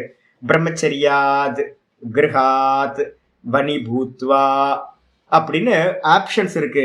பிரம்மச்சரியத்திலிருந்தே சன்னியாசம் எடுத்துக்கலாம். அதே நேரத்தில் வந்து பார்த்தீங்கன்னா கிரகஸ்தாசிரமத்துல இருந்து சன்னியாசம் எடுத்துக்கலாம். அதுக்கப்புறம் வானப்பிரஸ்தத்துல இருந்தும் சன்னியாசம் எடுத்துக்கலாம். ஆனா ஆச்சாரியர் வந்து பார்த்தீங்கன்னா எதை சொல்றாரு அப்படின்னு கேட்டீங்கன்னா ரொம்ப ஈஸி. வந்து பார்த்தீங்கன்னா இந்த வானப்பிரஸ்தம் கிரகஸ்தத்துல இருந்துகிட்டு சன்னியாசம் எடுக்கிறவங்களாம் நாங்கள் பார்க்குறோம், நிறைய பேரை பார்க்குறோம். அந்த வாசனை வந்து பார்த்தீங்கன்னா அப்படியே இருக்குங்க. நான் நிறைய சன்னியாசிகள் கிரகஸ்தாசிரமத்துல இருந்து பெரிய பெரிய சன்னியாசிகள்லாம் பார்த்துருக்கேன். அந்த பிசுக்குன்னு சொல்லுவாங்கல்ல, அந்த கிச்சனில் போனீங்கன்னா என்ன பிசுக்கு இருக்கும் தெரியுங்களா, அது மாதிரி இருக்கும். நான் பார்த்துருக்கேன். கிரகஸ்தாசிரமத்துல இருந்து சன்னியாசம் எடுத்துக்கிட்டவங்க எல்லாத்துக்கும் நீங்கள் ஜியர் மடத்துக்கெல்லாம் போனீங்கன்னா ஜியர்கள் எல்லாம் பார்க்கலாம். வெளியில பக்கத்துல போய் பார்த்தீங்கன்னா தெரியும், லைட்டு அந்த கிரகஸ்தத்தோட அந்த சாயல் வந்து பார்த்தீங்கன்னா நல்லா ஸ்பஷ்டமா தெரியும். ஒரு சன்னியாச புத்தி அங்கே இருக்கவே இருக்காது. அப்போ ரொம்ப சிரேஷ்டமா எதை சொல்றாரு அப்படின்னு கேட்டீங்கன்னா சங்கரர் சொல்றாரு, பிரம்மச்சரியத்திலிருந்தே ஒருத்தர் சன்னியாசம் எடுக்கிறாருன்னா கிரகஸ்தாசிரமத்தோட வாசனைகளும் வானப்பிரஸ்தத்தோட வாசனைகளும் இல்லாம அவனுக்கு ஈஸியா வைராகியத்தை அடைய முடியும். நீங்க வந்து கிரகஸ்தாசிரமம் போயிட்டு வானப்பிரஸ்த ஆசிரமம் போயிட்டு எங்கேயாவது எடுக்கிறீங்க அப்படின்னா ஒரு 20 வருஷத்தோட அந்த வாசனை இருக்குல்ல. ஒருத்தர் வந்து பாத்தீங்கன்னா ஒரு சாமி ஒரு 56 வயசுல சன்னியாசம் எடுத்தார். 56 வயசுல சன்னியாசம் எடுத்ததுக்கு பிறகு அவர் என்கிட்ட வந்து பார்த்தீங்கன்னா ஒரு 5-6 வருஷம் கழிச்சு என்கிட்ட வந்து பார்த்து பேசும்போது அவர் சொன்னார், சாமி நான் சன்னியாசம் எடுத்துட்டேன் ஒழிய வெளியில வந்து பார்த்தீங்கன்னா எல்லாம் சாமின்னு கும்பிடுறாங்க. நல்ல பக்கா சுவாமி, பார்க்கறதுக்கு ஜெய்ஜாண்டிக்கா இருப்பார், நல்ல தேஜஸ்வி, நல்ல புத்திசாலி எல்லாம். அவர் என்கிட்ட சொல்றாரு என்னன்னு கேட்டீங்கன்னா பேங்க்ல மேனேஜரா இருந்தார். அவர் சொல்றாரு என்னன்னு கேட்டீங்கன்னா சன்னியாசம் எடுத்துட்டு சுவாமி, ஆனா வந்து பார்த்தீங்கன்னா அந்த கிரகஸ்தாசிரமத்தோட வாசனை என்னால ஓவர் கம் பண்ண முடியல சுவாமி அப்படி. இப்போ இந்த மாதிரி நிறைய பேரை நம்ம வந்து பார்த்தீங்கன்னா பார்க்கலாம். அப்போ கிரகஸ்தாசிரமத்தை காட்டிலும் வந்து பார்த்தீங்கன்னா பிரம்மச்சரியத்துல இருந்து எடுக்கிறது ரொம்ப உத்தமம். ஆனால் விதி என்ன வச்சிருக்கு தெரியுங்களா? விதி வந்து பார்த்தீங்க அப்படின்னா எதுல இருந்து வேணாலும் சன்னியாசம் எடுத்துக்கலாம். பிரம்மச்சரியாத்வா கிரகாத்வா வனீபூத்வாவா வனாத்வா அப்படின்னு வந்து பாத்தீங்கன்னா நாரத பரிவிராஜக உபனிஷத்துல எங்க இருந்து வேணாலும் வைராக்கியம் வந்துச்சு அப்படின்னா சன்னியாசம் எடுத்துக்கிட்டு ஆத்மாவையே சரணாகதி பண்ணலாம். சரி, சரணாகதி ஆத்மாவை வந்து பாத்தீங்கன்னா சன்னியாசம் எடுத்த வேலை முடிஞ்சிருமா சுவாமி? இல்லைங்க, அதுக்கப்புறம் தாங்க ஸ்டார்ட் ஆகும். அதுக்கப்புறம் தான் வந்து பாத்தீங்கன்னா சர்வகர்ம சந்நியாசம் பண்ணதுக்கு பிறகு அப்பதான் ஸ்டார்ட்டே ஆகுது. இங்க ஒருத்தர் வந்து பாத்தீங்கன்னா ப்ரொஃபசர் நாகராஜன் அப்படின்னு ஒருத்தர் வந்து பாத்தீங்கன்னா இங்க திருவண்ணாமலையில நிறைய வீடியோஸ் எல்லாம் போட்டுட்டு இருக்காங்க. அவர் என்ன பண்ணிட்டாருன்னா, இன்னும் 5 வருஷம் ஆயிடுச்சு, நான் விட்டுட்டு வந்துட்டேன். யோ, விட்டுட்டு வந்துட்டேன் இல்லையா, அதுக்கப்புறம் தான் ஏன் ஸ்டார்டிங்கே இருக்கு. நீ விட்டுட்டு வந்ததுக்கு பிறகுதான் சர்வகர்ம சந்நியாச பூர்வகாத் ஞான நிஷ்டா ரூபாத் என்னது மோக்ஷபவத் இதான். அப்ப வந்து சர்வகர்ம சந்நியாசம் பண்ணதுக்கு பிறகு ஞான நிஷ்டை அடையணும். அதுக்கு கேட் பாஸ் வந்து என்ட்ரி வந்து பாத்தீங்கன்னா என்ட்ரி கார்டே வந்து பாத்தீங்கன்னா இந்த சந்நியாசம். அப்ப வந்து பாத்தீங்கன்னா நிறைய பேர் நினைச்சுக்கிறாங்க சன்னியாசம் எடுத்தாச்சு நமக்கெல்லாம் மோட்சம் தான். அப்படிலாம் இல்லை. சன்னியாசம் எடுத்ததுக்கு பிறகுதான் நல்ல ஞானத்தை சேவனம் பண்ண முடியும். ஃபுல் டைம் வந்து பாத்தீங்கன்னா ஞானத்தையும் அதுக்கப்புறம் அதையும் விட்டுட்டு ஞான நிஷ்டையையும் அடைய முடியும். அப்போ இங்க இருக்கவர் என்ன பண்ணிட்டாருன்னு கேட்டீங்கன்னா முடிஞ்சு போச்சுன்னு எங்களுக்கு சிரிப்பா வரும். ஐயோ பாவம், நல்ல பெர்சன், நல்ல கொஞ்சம் வைராக்கியம்லாம் இருக்கு, எல்லாம் இருக்கு. ஆனா சன்னியாசம் எடுத்தோடனே வந்து பாத்தீங்க அப்படின்னா எல்லாம் முடியலைங்க. அதுக்கப்புறம் தாங்க ஸ்டார்டிங்கே ஆகுது. எல்லாருமே விட்டுட்டு தான் வந்திருக்கோம். விட்டு வந்தேன் எவ்வளவு நேரம் சொல்லிட்டு இருப்பீங்க? விட்டு வந்தேன்னு மந்திரம் சொல்லுது. மகாபாரதத்துல இருந்து ஆச்சாரியார் கோட் பண்ற என்னன்னு கேட்டினா, தியஜ தர்மம் அதர்மம் ச உபே சத்யான்றுதே தியஜ. ஒரு அருமையான வார்த்தை இருக்கு. தியஜ அப்படின்னா முதல் பாஷ்யத்துல சொன்ன மாதிரியே தான் என்ன பண்ணிருக்காரு அப்படின்னு கேட்டீங்கன்னா, ந தர்மி நச்சா தர்மி ந சுபாசுபி அப்படின்னு ஒரு மந்திரம் முதல் பாஷ்யத்துல சொன்னார் அவதாரிக்கால. அதே அர்த்தத்தை இங்க சொல்றாரு. தியஜ தர்மம் அதர்மம். ஆத்ம ஞானத்துக்குள்ள வந்த பிறகு தர்மம் அதர்மம் எல்லாம் வந்து பாத்தீங்கன்னா சும்மா வேஷம் சாமி. தர்மமும் இல்லை அதர்மமும் இல்லை. வாஸ்தவத்துல ஆத்மாக்கு மேல எந்த கர்மமும் இல்லை. இது எல்லாம் கல்பிதம். அப்ப தர்மத்தை விடணும், அதர்மத்தை விடணும். தர்ம அதர்ம கர்மங்களை விட்டுறது. ஒரு சன்னியாசி ஞான நிஷ்டையை அடைய போறானா தர்மத்திலையும் பிரவர்த்திக்க கூடாது, அதர்மத்திலையும் பிரவர்த்திக்க கூடாது. அப்பதான் அவன் பக்கா வைராகின்னு அர்த்தம். அதுக்கு அடுத்து சத்தியான்றுதே தியஜ. சத்தியத்தையும் விடு. சத்தியத்தையும் விட்டுட்டு வந்து பாத்தீங்கன்னா லோகத்தில் இருக்கக்கூடிய அன்றுத்தம் பொய்ன்னு சொல்லக்கூடிய உலக மக்களால சொல்லக்கூடிய எல்லாத்தையும் விட்டுரு. ரெண்டுத்தையும் விட்டுட்டு வந்து பாத்தீங்கன்னா உபே சத்தியான்றதே தத்துவா. சத்தியம், உண்மை, பொய் எல்லாத்தையும் மைண்ட் செட்டப் எல்லாமே சர்வதர்மான் பரித்தியஜ இருக்குல்ல, அதே தான். எல்லா தர்மங்களையும் எல்லாம் மைண்ட் செட்டப், என்னோட தாட்ஸ் எல்லாம் வந்து பாத்தீங்கன்னா மைண்ட் செட்டப் எல்லாத்தையும் விட்டுட்டு ஏன தியஜதி தத்தேஜ. இதை எல்லாத்தையும் விடுறது எதை வச்சு விட்டுக்கீங்க? நான்றதை வச்சுக்கிட்டு விட்டீங்களா? ஜீவ அபிமானம், நான் கற்பா அப்படின்ற எண்ணத்தை வச்சுக்கிட்டு அகங்காரத்தை வச்சுக்கிட்டு தான் நான் தியாகியாக்கும், நான் வைராகியாக்கும், நான் வந்து பார்த்தீங்கன்னா அத்வைத்தியாக்கும் அப்படின்னு வந்து பார்த்தீங்கன்னா தான் வந்து பார்த்தீங்கன்னா எல்லாத்தையும் விட்டோம். ஆனால் தன்னை பிடிச்சுக்கிட்டு இருக்கமே, அந்த தன்னையும் வந்து பார்த்தீங்கன்னா அகங்காரம் இருக்குல்ல, ஜீவ அகங்காரம், அதையும் வந்து பார்த்தீங்கன்னா தியாகம் பண்ணு. அப்ப என்ன அர்த்தம்? லிட்டரலா வெளியில இருந்து தியாகம் ஸ்டார்ட் ஆகும். வெளியில இருந்து ஸ்டார்ட் ஆகி மெதுவா மெதுவா மெதுவா எல்லாத்தையும் தியாகம் பண்ணி கடைசியில அகங்காரத்தையும் தியாகம் பண்ணணும். தியாகம் பண்ணிட்டு சம்சாரம் ஏவ நிஸ்ஸாரம் திருஷ்டுவா. ரொம்ப அருமையான கொட்டேஷன்ஸ் கொடுக்குற. இந்த மொத்த சம்சாரமும் வந்து பாத்தீங்கன்னா நிஸ்ஸாரம், ஒண்ணும் இல்லைங்க. வெறும் வந்து பாத்தீங்கன்னா அந்தந்த ஏஜ்ல நமக்குள்ளார அந்த ஹார்மோன்ஸ் பண்ற வேலை, நம்மளை வந்து பாத்தீங்கன்னா அந்தந்த டோப்பமைன் பண்ற வேலை. சிலதெல்லாம் கொடுத்தீங்கன்னா அந்த டோப்பமைன் என்ன பண்ண உற்சாகத்தை கொடுத்துரும். எனக்கு வந்து காஃபி காலையில குடிச்சேன் அப்படின்னா இவ்வளவு நேரம் நான் பேசிக்கிட்டு இருக்கேன். எது அப்படின்னு கேட்டீங்கன்னா காஃபி பண்ற வேலை. புத்தியில போயிட்டு வந்து பாத்தீங்கன்னா ஒரு என்சைம் ஏதாவது சுரக்க வச்சிரும். சுரக்க வச்சோன்னு வந்து பாத்தீங்கன்னா நல்லா எனர்ஜெட்டிக்கா பேச முடியும். இதே மாதிரி வந்து பாத்தீங்கன்னா பிறந்ததுல இருந்து அந்தந்த ஏஜ்ல வந்து பாத்தீங்கன்னா ஒவ்வொரு என்சைம்ஸோ இல்ல வந்து ஏதோ ஒண்ணு வந்து பாத்தீங்கன்னா ஆக்டிவா பண்ணிக்கிட்டே இருக்கு. அதுக்கப்புறம் கொஞ்சம் வயசாக ஆக புத்தி வரணும். ஒன்னும் இல்லை, மண்ணாங்கட்டி, சும்மாதான் எல்லாம். இது எல்லாம் நிஸ்ஸாரம் அப்படின்னு ஒருத்தன் பார்த்து என்ன பண்ணணும் அப்படின்னா சார திதிர்க்ஷயா, சாரம் இருக்கிறது ஏதோ இருக்கு, இது எல்லாம் நிஸ்ஸாரம். ஆனா சாரமா இருக்கிறது இது எல்லாத்துக்கும் ரசோ வைசகா அப்படின்னு இருக்கு. பிரம்மத்துக்கு வந்து பாத்தீங்கன்னா ரசம், இந்த உலகத்தோட ரசம் எது அப்படின்னா பிரம்ம தத்துவம், ஆத்ம தத்துவம். அதை அறிஞ்சுக்கிறதுக்காக வந்து பாத்தீங்கன்னா பிரபரஜந்தி கிருத்தோத்வாகா, கல்யாணம் பண்ணிக்காமையே வந்து பாத்தீங்க அப்படின்னா என்ன பண்றாங்களா, கிளம்பிடுறாங்களா. பிரபரஜந்தி அக்ருத்தோத்வாகா, கல்யாணம் பண்ணிக்காமையே வந்து பாத்தீங்க அப்படின்னா பரம் வைராக்கியம் ஆசிரித்தாக மேலான வைராக்கியத்தை எடுத்துக்கிட்டு என்ன பண்ணிடுறாங்க, கிளம்பிடுறாங்க. கிளம்பி வந்து பாத்தீங்க அப்படின்னா நான் கிரகஸ்தர்கள் எல்லாம் பார்க்கும்போது தான் பாக்குறது, ஒரு சின்ன குட்டி குழந்தையோட ஒரு அப்பா அம்மா வராங்க அப்படின்னா அவங்களுக்கு இருக்கிற சந்தோஷத்தை நான் பார்ப்பேன். குழந்தைங்களா ஐயோ எனக்கு கண்ணில் என்ன தெரியும் தெரியுங்களா, ஐயோ இந்த வாசனை, இந்த குட்டி குழந்தையோட வாசனை எப்படி இருக்கும். ஒரு சின்ன பொண்ணு நேற்று பார்த்தேன் நான், ஏதோ ட்ரெஸ் வாங்குறதுக்காக போனா ஒரு சின்ன குட்டி பொண்ணு, ஒரு 12-13 வயசு தான் இருக்கும். அதை பார்க்கும்போது எனக்குள்ளார என்ன சந்தோஷம் தெரியுங்களா. அதான் நினைச்சேன், என் பொண்ணா இருந்தா என்ன ஆயிருக்கும், என் பொண்ணா இருந்தா நான் சன்னியாசத்துக்கு வர முடியுமா, வர முடியாது. அப்போ வந்து பாத்தீங்கன்னா உங்களோட நிலைமையெல்லாம் எனக்கு தெரியும். அந்த குழந்தைங்க மேல இருக்கிற அந்த மோகம் இருக்கு, சொல்லிடலாம். ஆனா வந்து பாத்தீங்கன்னா என் குழந்தை இல்ல, என் குழந்தையா இல்லாம ஒரு சின்ன குட்டி பொண்ணு வந்து பாத்தீங்கன்னா 12-13 வயசு, ரொம்ப சின்ன பொண்ணு. நேற்று ஒண்ணு பார்த்தேன், பார்த்தோடே எனக்குள்ளார சந்தோஷம், அவ்வளவு சந்தோஷம். அடப்பாங்க, அப்ப தன்னோட பொண்ணா இருந்தா செத்தம், அவ்வளவுதான். ஒரு குழந்தைங்க மேல இருக்கக்கூடிய அந்த செல்ஃபி எடுக்கிறாங்க பாருங்க, எங்க போனாலும் செல்ஃபி எடுக்கிறாங்க அந்த குழந்தைங்களோட. அந்த அளவு அட்டாச்மெண்ட், எமோஷன் வந்து பாத்தீங்கன்னா அந்த அளவுக்கு மிக்ஸ் ஆயிடுது. நமக்கு தெரியவே தெரியாது ஆத்மான்னு ஒண்ணு இருக்கு, அது வந்து அடையணும், அது மாதிரி எந்த விஷயமும் தெரியவே தெரியாது. அதனால வந்து பாத்தீங்கன்னா யாரு வந்து பாத்தீங்கன்னா பிரபரஜந்தி, யாரு வந்து பாத்தீங்கன்னா ஆரம்பத்திலேயே ஏதோ முந்தின ஜென்மங்களுடைய வாசனையினால இந்த மொத்த லோக்கமும் வந்து பாத்தீங்கன்னா சாரமில்லாதது, நான் ஆத்மாவை அடையணும்னு வைராக்கியத்தை அடைஞ்சு கல்யாணம் பண்ணிக்கிறதுக்கு முன்னாடியே வைராக்கியத்தை அடைஞ்சு கிளம்பிடுறானோ அவனுக்கு வந்து பாத்தீங்கன்னா ராயெல்லாம் வந்து பாத்தீங்கன்னா ஈஸியா அடைய முடியும். ஏன் அப்படின்னா வாசனையெல்லாம் குழந்தைங்களோட. ஐயோ, சின்ன வயசுல எனக்கு 2 அக்காங்க, பூர்வாசனம் சொல்லக்கூடாது, நான் விஷயத்துக்காக சொல்றேன். 2 அக்காங்களுக்கு வந்து பாத்தீங்கன்னா மொத்தம் 5 குழந்தைங்க. நான் வந்து பாத்தீங்கன்னா 5 குழந்தைங்களுக்கு நான் தான் பிரசவம் பார்த்தேன், கூடயே இருந்தேன், சின்ன பையன் நான். எனக்கு வந்து பாத்தீங்கன்னா குழந்தைங்க படுக்கும் போது வந்து பாத்தீங்கன்னா என் மேல மிதிச்சுக்கிட்டு தான் ஒவ்வொரு குழந்தையும் படுக்கும். 4-5 குழந்தைங்க என் மேல படுத்துக்கும், ஒவ்வொரு குழந்தைங்களும் என் மேலதான் படுத்து தூங்கும். எனக்கு வந்து பாத்தீங்கன்னா எனக்கு இப்ப தெரியும், நல்ல வேலை பகவான் வந்து பாத்தீங்கன்னா வைராக்கியத்தை கொடுத்து இந்த பக்கம் அனுப்பிட்டார். இல்லாம போயிருந்துச்சுன்னா நான் பெரிய குடும்பியா தான் இருந்திருப்பேன் ஒழிய நான் வந்து வந்திருக்கவே மாட்டேன். ஆத்மாவது மண்ணாங்கட்டியா தூக்கி போடு. மோட்சம் ஒன்றும் தேவையில்லை, மோட்சமும் தேவையில்லை, ஒன்றும் தேவையில்லை, திரும்ப பிறந்தாலும் பரவாயில்ல. ஏன்னு கேட்டீங்கன்னா அந்த பாசம் இருக்கு பாருங்க, அந்த குழந்தைங்களோட இருக்கிற பாசம் வந்து பாத்தீங்கன்னா நம்மளை கட்டி போட்டு வந்து பாத்தீங்கன்னா சாரமா, இந்த உலகமே சாரம் இருக்கிற மாதிரி தெரியும். ஒரு வீடு கட்டுறதா இருக்கட்டும், குழந்தைங்களா இருக்கட்டும், இல்ல ஒரு நல்லா வந்து கல்யாணம் பண்றதா இருக்கட்டும், நம்ம பண்ற எல்லா கர்மங்களும் நமக்கு வந்து பாத்தீங்கன்னா அந்த உலகம் சத்தியம், இந்த உலகத்துல சாரம் இருக்குன்னு நம்ம பண்ற ஜெயம் எல்லாம் நம்மளுக்கு இன்னும் உற்சாகத்தை கொடுத்துக்கிட்டே இருக்கும்.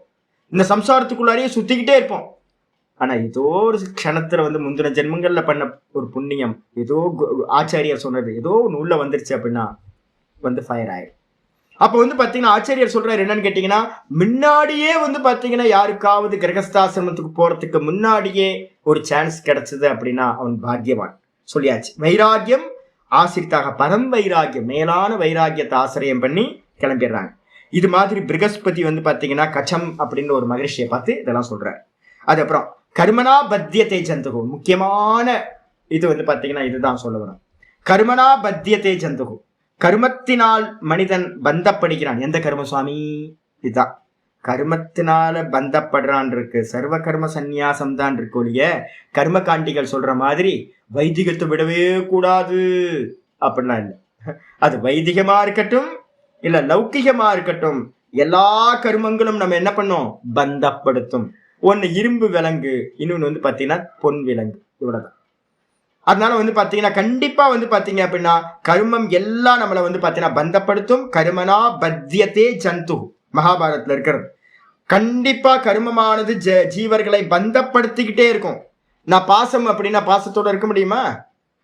பாசத்தோட இருக்க முடியாது. நம்ம என்ன பண்ணுவோம்? அந்த பாசத்தை வெளிப்படுத்துறதுக்காக என்ன பண்ணுவோம்? நிறைய கர்மா பண்ணுவோம், நிறைய சம்பாதிப்போம். சம்பாதிச்சு வந்து பாத்தீங்கன்னா அந்த குழந்தைங்களுக்கும் பேர குழந்தைங்களுக்கும் நம்மளை சுத்தி இருக்கிறவங்களுக்கும் அந்த பந்த பாசத்தினால எல்லாத்தையும் பண்ணிக்கிட்டு இருப்போம். அதுல நிறைய பேர் தர்மம் பண்ணுவாங்க, சில பேர் அதர்மமும் பண்ணுவாங்க கூட. எல்லாத்துக்கும் சம்பாத்தியத்துக்கு காரணம் என்னன்னா குழந்தைங்க தான். எல்லாம் வீடு மனைவி இவங்க தான், இவங்களை சந்தோஷமா வச்சுக்கணுன்றதுக்காக தான். அப்ப அதுக்காக தான் கர்மம் பண்றோம், அதுக்காக தான் வந்து பாத்தீங்கன்னா பந்தப்படுறோம். அப்ப கர்மத்தினால வந்து பாத்தீங்கன்னா பந்தப்பட்டுக்கிட்டே இருக்கான் மனிதன். அதே நேரத்துல வித்தியாச்சு விமுச்சியதே. அப்ப கர்மம் வந்து பாத்தீங்கன்னா வெளியில தெரியற கர்மம் இல்லைங்க, உள்ளுக்குள்ள கர்த்திருவம் போக்திருத்துவம் இருக்கு, அது ரொம்ப இம்பார்ட்டன்ட். அதனால இந்த வித்யா என்ன பண்ணுவோம் அப்படின்னா மெதுவா மெதுவா மெதுவா அந்த இந்த கர்மயோகம் பண்ண பண்ண பண்ண பண்ணவே நமக்கு என்ன ஆகும், அந்த கர்மத்துல இருக்க பிடிப்பு மெதுவா மெதுவா வெளியில வரும். அதுக்கப்புறம் ஒரு குருநாதர் மூலமா திரும்ப திரும்ப திரும்ப திரும்ப திரும்ப ஆத்ம ஞானத்தை கேட்க கேட்க கேட்க கேட்க நான் கர்த்தா இல்லை, நான் கர்த்தா இல்லை, போக்தா இல்லை, கர்த்தா இல்லை, போக்தா இல்லைன்னு மெதுவா மெதுவா மெதுவா அதுக்கு டைம் எடுக்கும்.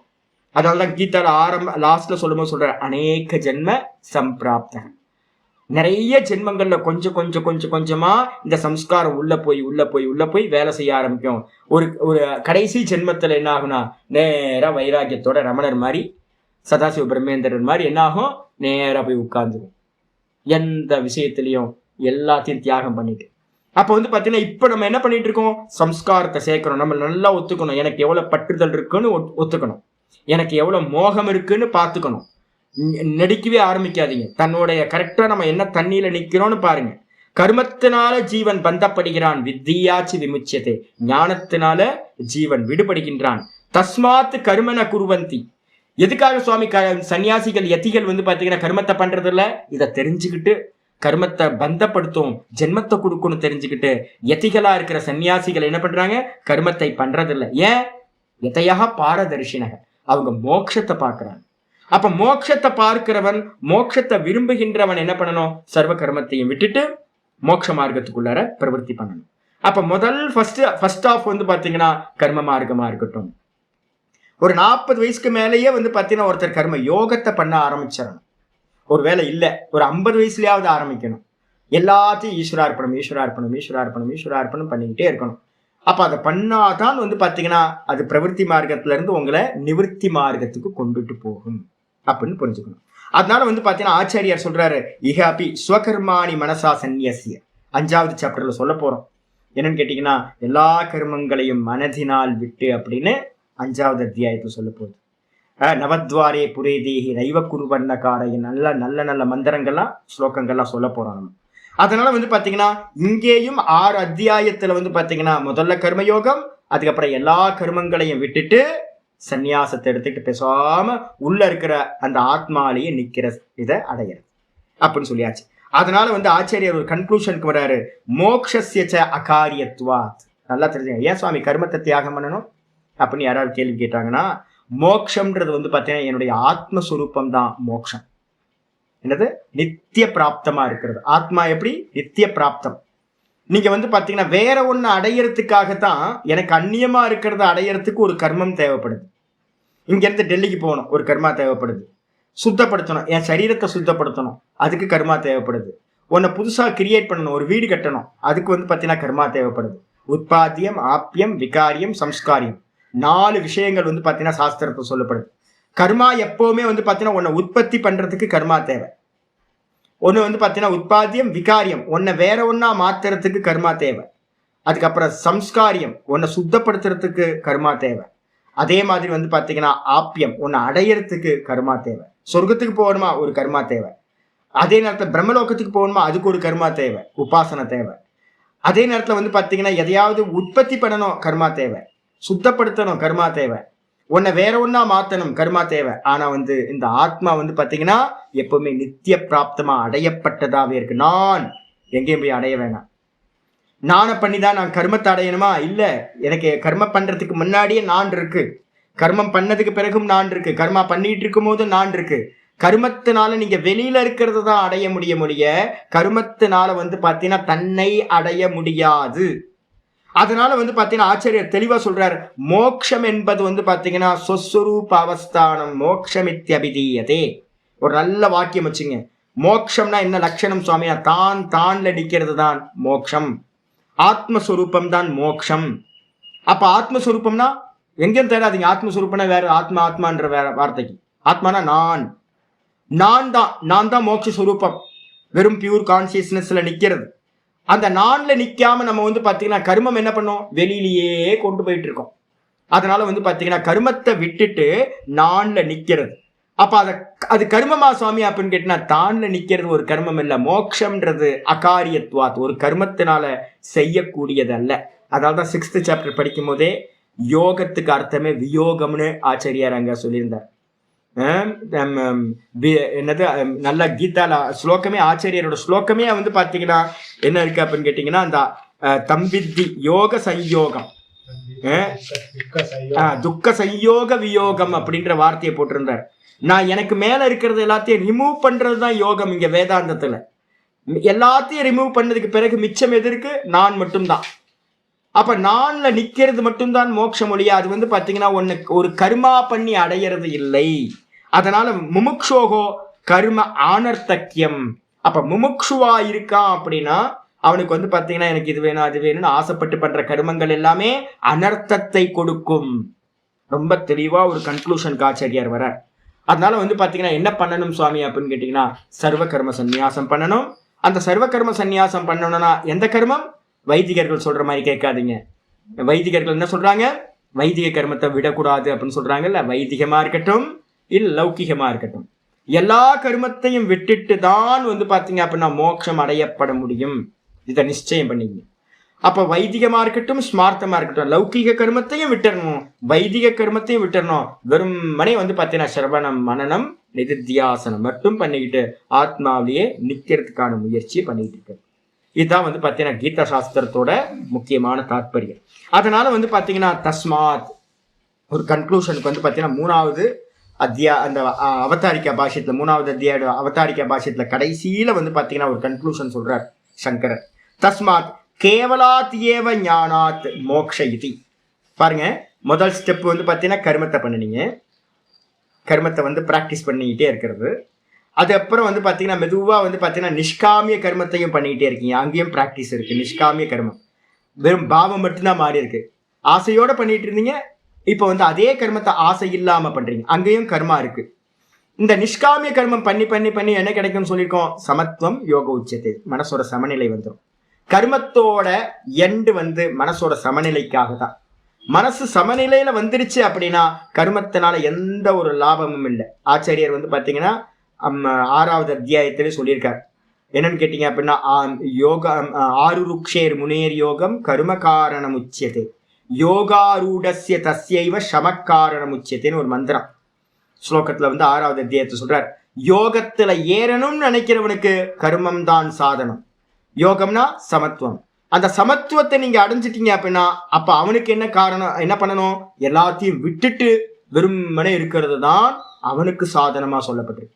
அப்ப கர்மயோகம், கர்மயோகத்துல இருந்து சமத்துவத்தை அடைகிறது, சமத்துவத்தை அடைஞ்சிங்க அப்படின்னா எல்லா கர்மத்தையும் தியாகம் பண்றது, சர்வ கர்ம சந்நியாசம் பண்ணிட்டு வந்து பாத்தீங்கன்னா அடுத்தது என்னது? சிரவணம் மனனம். அங்கேயும் வந்து பாத்தீங்கன்னா காரியம் இருக்கு, காரியம்லாம் விட்டு போகல. சிரவணம் மனனம். இப்ப வந்து பாத்தீங்கன்னா நான் மனனம் பண்ணிட்டு இருக்கேன், நீங்க எல்லாம் சிரவணம் பண்ணிட்டு இருக்கீங்க. இந்த மனனமும் சிரவணமும் பண்ணிட்டு இருக்கும் போது கூட வந்து பாத்தீங்கன்னா தியானம் சம்பவிக்குமா? தியானம் சம்பவிக்காது சுவாமி. நான் சொல்லிட்டேன், ஓப்பனா சொல்றேன்ல, நான் நிதித்தியாசனம் பண்ண முடியாது. ஏன் அப்படின்னு கேட்டீங்கன்னா நிறைய சித்தத்துல வந்து பாத்தீங்கன்னா நிறைய கம்பேர் ஸ்டடிஸ் பண்ணிட்டு இருக்கோம், உங்களுக்கு டீச்சிங் நான் பண்ணிட்டு இருக்கேன். அப்ப அதனால வந்து பாத்தீங்கன்னா முடியாது. அப்ப சிரவணத்தை பண்ணிட்டு இருக்கும் போது வந்து பாத்தீங்கன்னா வேற காரியம் நடந்துட்டு இருக்கு, மனனம் பண்ணும் போது வேற ஒரு காரியம் நடக்குது. அப்புறம் நிதித்தியாசனம் போகும்போது 6வது அத்தியாயத்துல சொன்ன மாதிரி என்ன பண்ணணும்?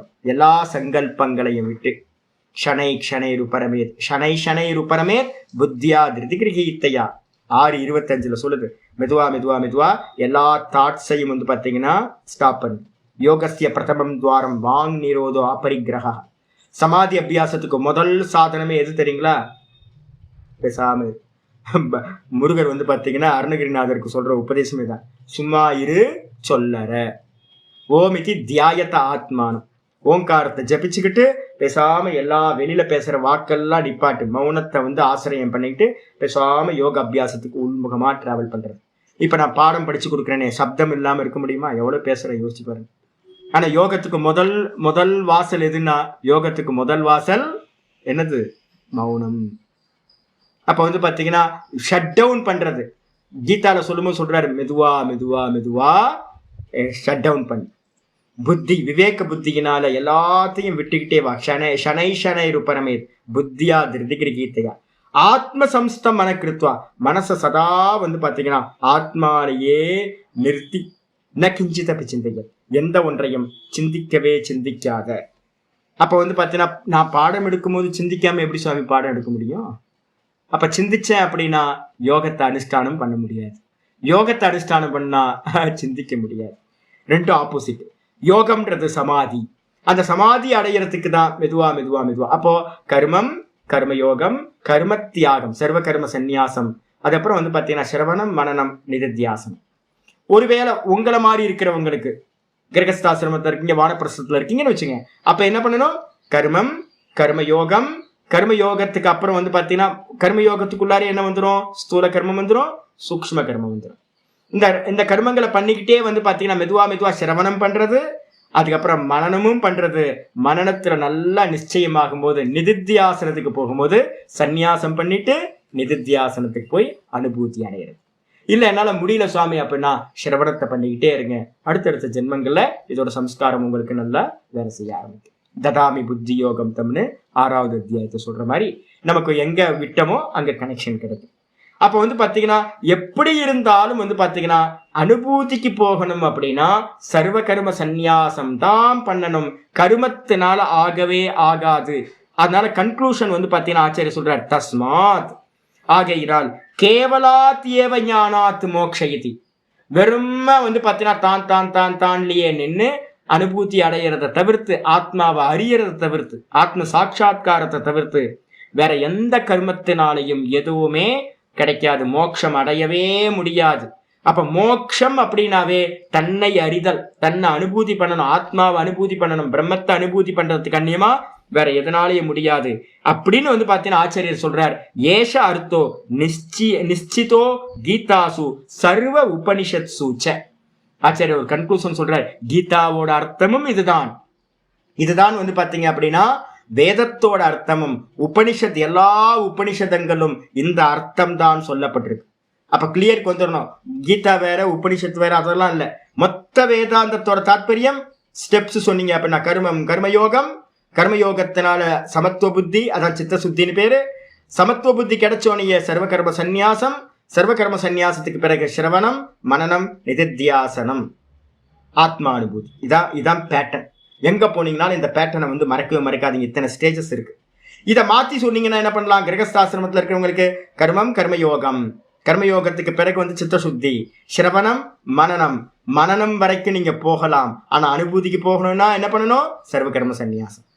எப்படி இருந்தாலும் சர்வ கர்ம சந்நியாசத்தை பண்ணாதான் நீங்க சமாதியில வந்து பாத்தீங்கன்னா தான் நின்று நீங்க வந்து சர்வ சங்கல்பத்தையும் தியாகம் பண்ணிட்டு, கர்மத்தையும் தியாகம் பண்ணிட்டு தான்ல நிக்க முடியும், மோட்சத்தை அடைய முடியும்.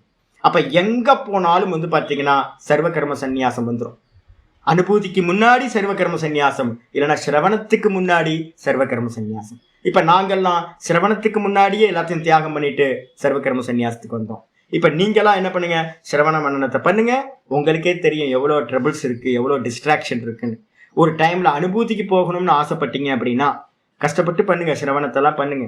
மனனத்திலேயே நேத்தி பண்ற வரைக்கும் உங்களுக்கு ஈஸியா வீட்டுல இருந்துக்கலாம். நேத்தி நீங்க உள்ளுக்குள்ளார பண்ண ஆரம்பிச்சீங்கன்னா என்ன ஆகும்?